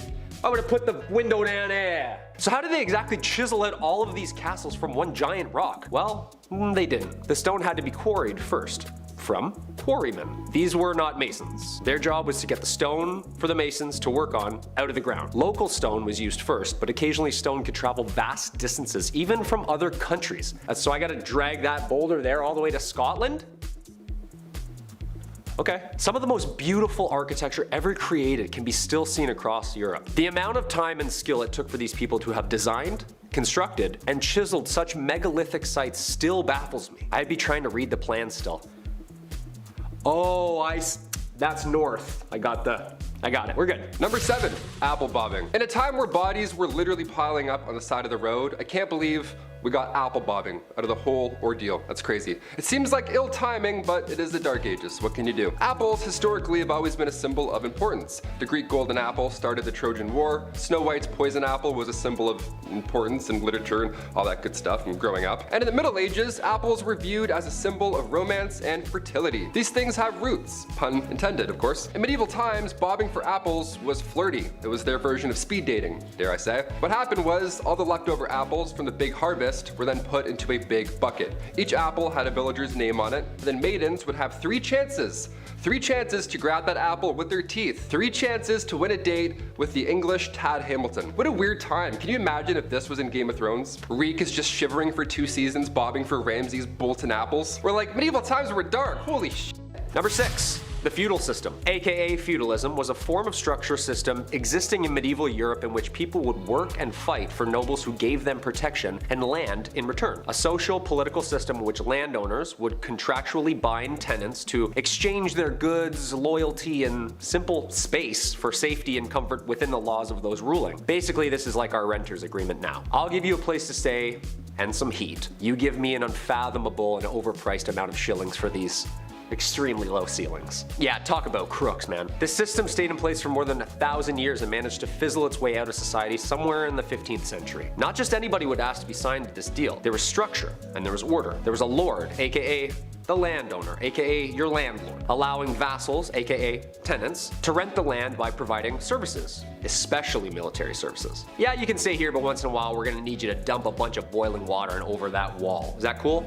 Yeah, you're fine with that. The plot of land, called a fief, was typically worked on by serfs who were laborers who had very few rights and were bound to the land itself. These were the lowest class of people, and they basically did any and all to stay safe on the lord's land. Jobs would include farming, jobs would include cleaning, and was a minimum of 3 days' work to maintain in good standing and remain stationary. Sure, there was no dental or mental health days, but come on, a 3-day work week? Plant a couple carrots here and there? It doesn't seem that bad. Number 5, fear the dead. With The Walking Dead on their 47th season, I think it's time to take a peek into zombie history, shall we? And find out where this grim idea really started. Well, it's certainly not a new one, I'll tell you that for free. As far back as the early 1300s, residents were buried in the village of Warren Percy, where archaeologists discovered them many moons later, and they discovered marks on their bones. Cuts, burn marks, you name it. Apparently this was all done after they had passed away.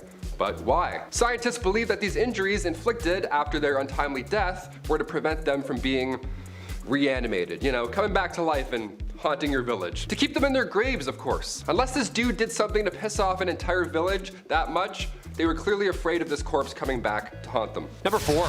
Studia Generali. This period also saw the birth of what we call the modern university. This was a culmination of material translated and taught to provide a new infrastructure to scientific scholars. Some of these new universities were registered by the Holy Roman Empire as an institution of international excellence, giving it the title Studium Generali. or better known as Studia Generale. Most of the early Studia Generale were discovered in Italy, Spain, England, and France. These places of study were considered the most prestigious places of learning in all of Europe. I bet you the school hoodies were still so expensive. Just someone's old textbook with a mustache drawn on Marcus Aurelius. The listed number of institutions began to grow as new universities were founded throughout Europe. As early as the 13th century, scholars from the Studia Generale were encouraged to speak and lecture courses at other institutions within Europe to share documents and information, which led to the current academic culture seen in modern universities today. It's a TED Talk, come on. There had to be one cool professor back then, like the guy who lets the class teach itself, orders pizza, has tenure, and hates the monarchy. Number 3, medieval taverns. Say you want to grab a pint with the local lads. Where do you get an IPA in the Dark Ages? Where do we get a 6-pack of Arthurian ale? Well, this is the medieval ages, so instead of venturing through the woods to hopefully maybe find another town, just ask thy neighbor. That's right, in the Middle Ages, you could brew your own ale. No problem, no one's asking any questions. Give it a shot. In the late 12th century, baking bread was not freely permitted, but making ale in your basement was.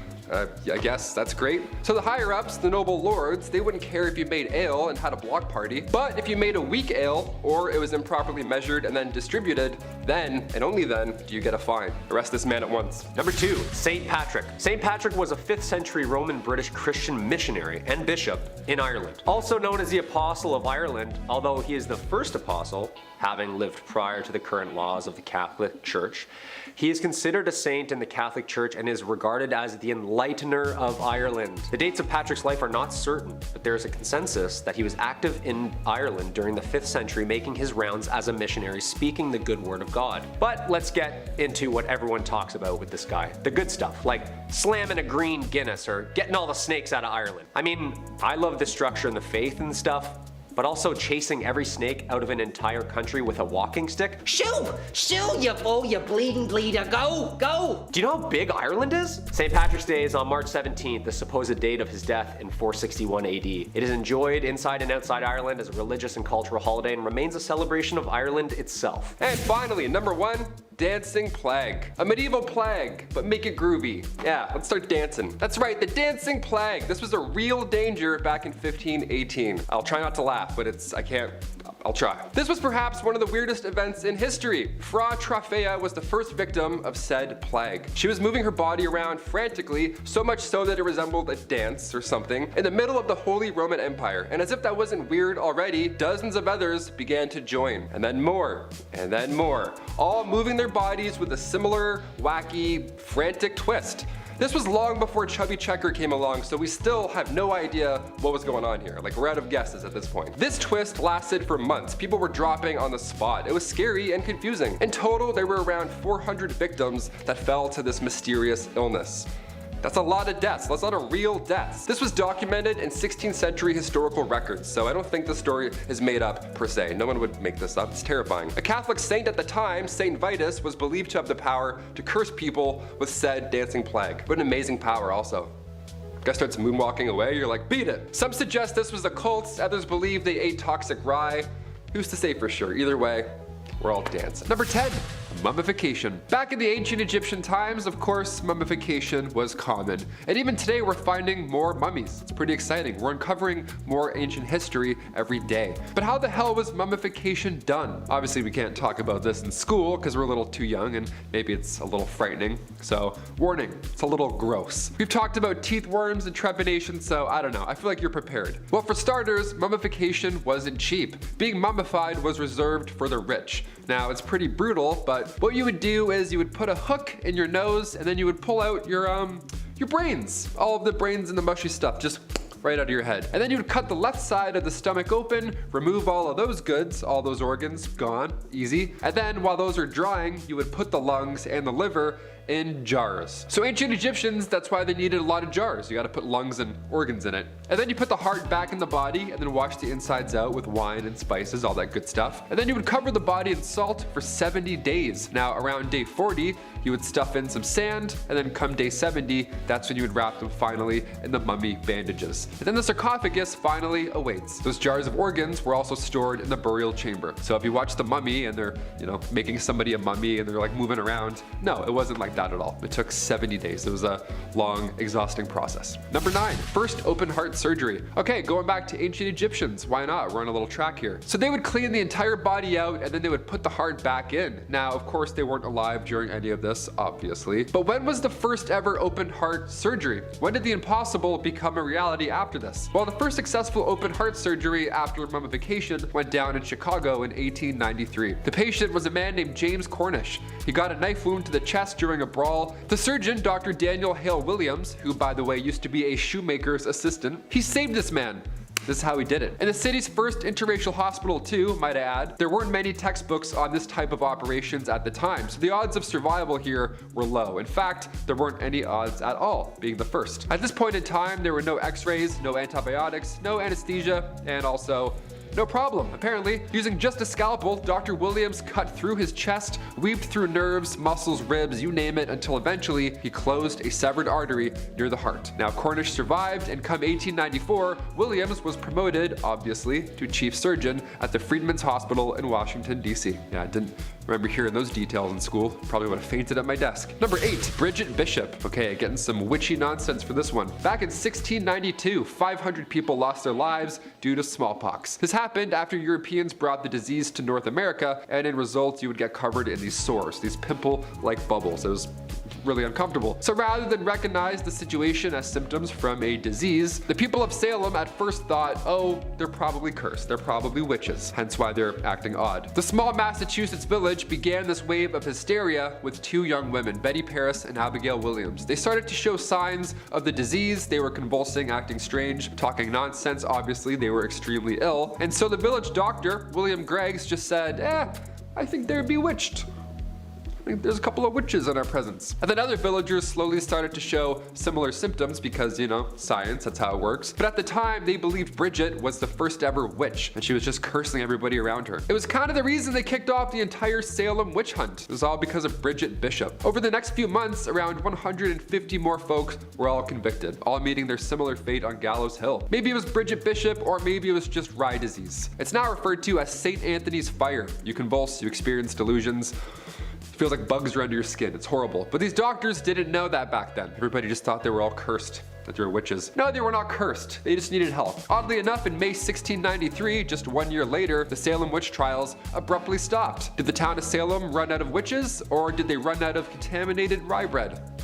I vote the latter. I vote the latter, me personally. Number 7, Malin Matt's daughter. Okay, sometimes in history, humans can be found guilty of practicing witchcraft. This is wild. This was like, Imagine that today. I've mentioned Giles Corey on this list before. He's a brave soul, but we also have to mention Malin Matt's daughter. She doesn't get the light as much as Giles does. It's one thing for a town to turn against you and call you a witch, but imagine family. That's exactly what happened to Malin Matt's daughter. She was a Swedish widow, and her own daughter told everybody that she was a witch. She was the last victim of the Great Swedish Witch Hunt in 1676, also known as the Great Noise. Malin goes down in history because 1, it was thankfully one of the last. But 2, she never admitted. Yeah, she didn't cry out in pain. She didn't beg for forgiveness. She said all this witchy nonsense was hogwash, and she stood by it too. What an OG. She was a champ. She was a badass. Her daughter was actually later found guilty of perjury, so later she met a similar fate. You know what I'm saying? What goes around comes around, like a witch flying on a broom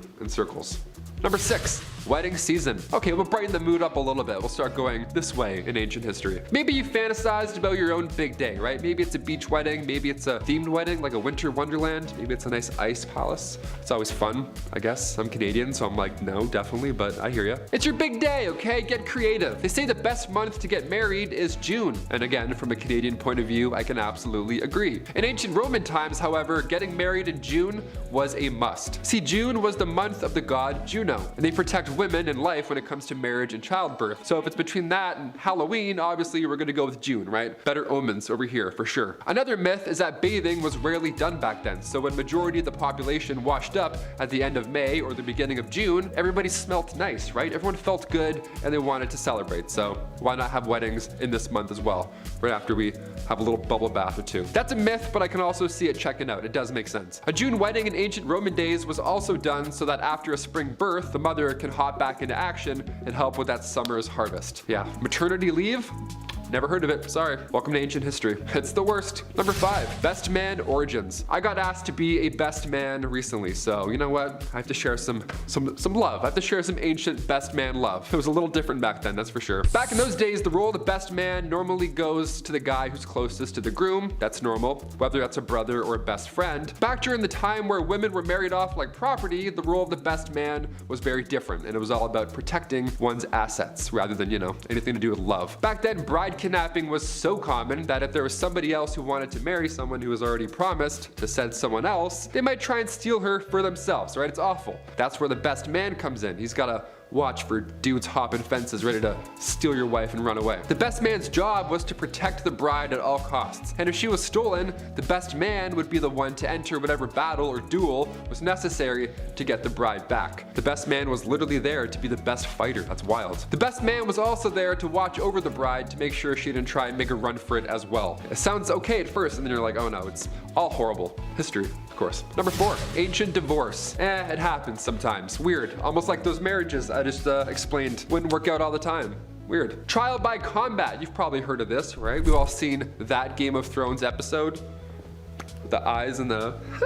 Yeah, that's a good one. That was the norm, right? You fight for your freedom. But what about divorce by combat? You ever heard of this? If you and your significant other weren't getting along back in the dark ages, instead of dishing out thousands on couples therapy and signing all that paperwork, instead you would battle each other in front of a crowd because why not? It's the medieval times. It was an organized event that included restrictions for the husband. Now it's pretty hilarious to think back on, but the husband would have to stand in a hole with one hand tied behind his back, while the wife, soon to be happy ex-wife, ran around in circles around said hole, also carrying a sack full of rocks, hitting the ex-husband with the rocks the whole time. Yeah, pretty intense and also pretty hilarious to think of. Yeah, that's why you don't cheat in the dark ages, Lancelot. Get out of here. A sack of rocks? Just take the castle, take the horse. I don't care, I'm out. I'll sign anything. I'll stamp anything. Number 3, the Battle of the Stray Dog. Okay, now we're gonna go back into some weird battles that we probably missed in school. I grew up with dogs my whole life, okay? It's stressful at times. You open the door for a second, and all of a sudden your furry friends are running down the street after a blue jay, and your heart's racing. Since the Second Balkan War in the early 1900s,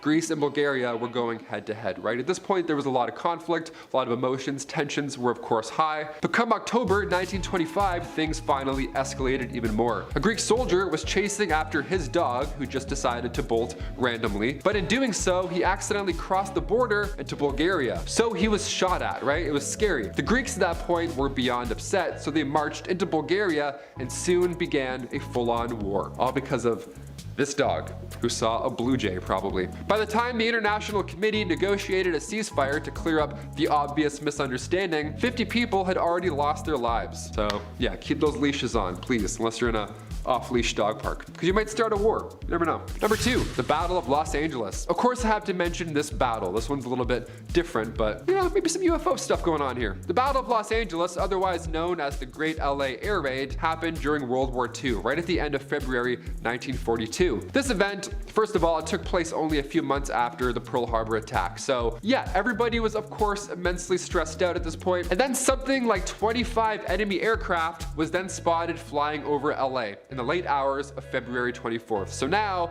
everyone's freaking out. Air raids went off, blackouts were in effect. This was not a drill, right? Artillery fire, machine guns, anti-aircraft shells. In total, around 1,400 shells were all fired off. 2 people had heart attacks. 5 people died in total from this retaliation, and it was all a false alarm. Yep. A press conference was held by the Secretary of the Navy, Frank Knox, and he called the incident war nerves. Yeah. Oops. Thought I heard a noise. My bad. We'll just close that. No one touches anymore, I guess.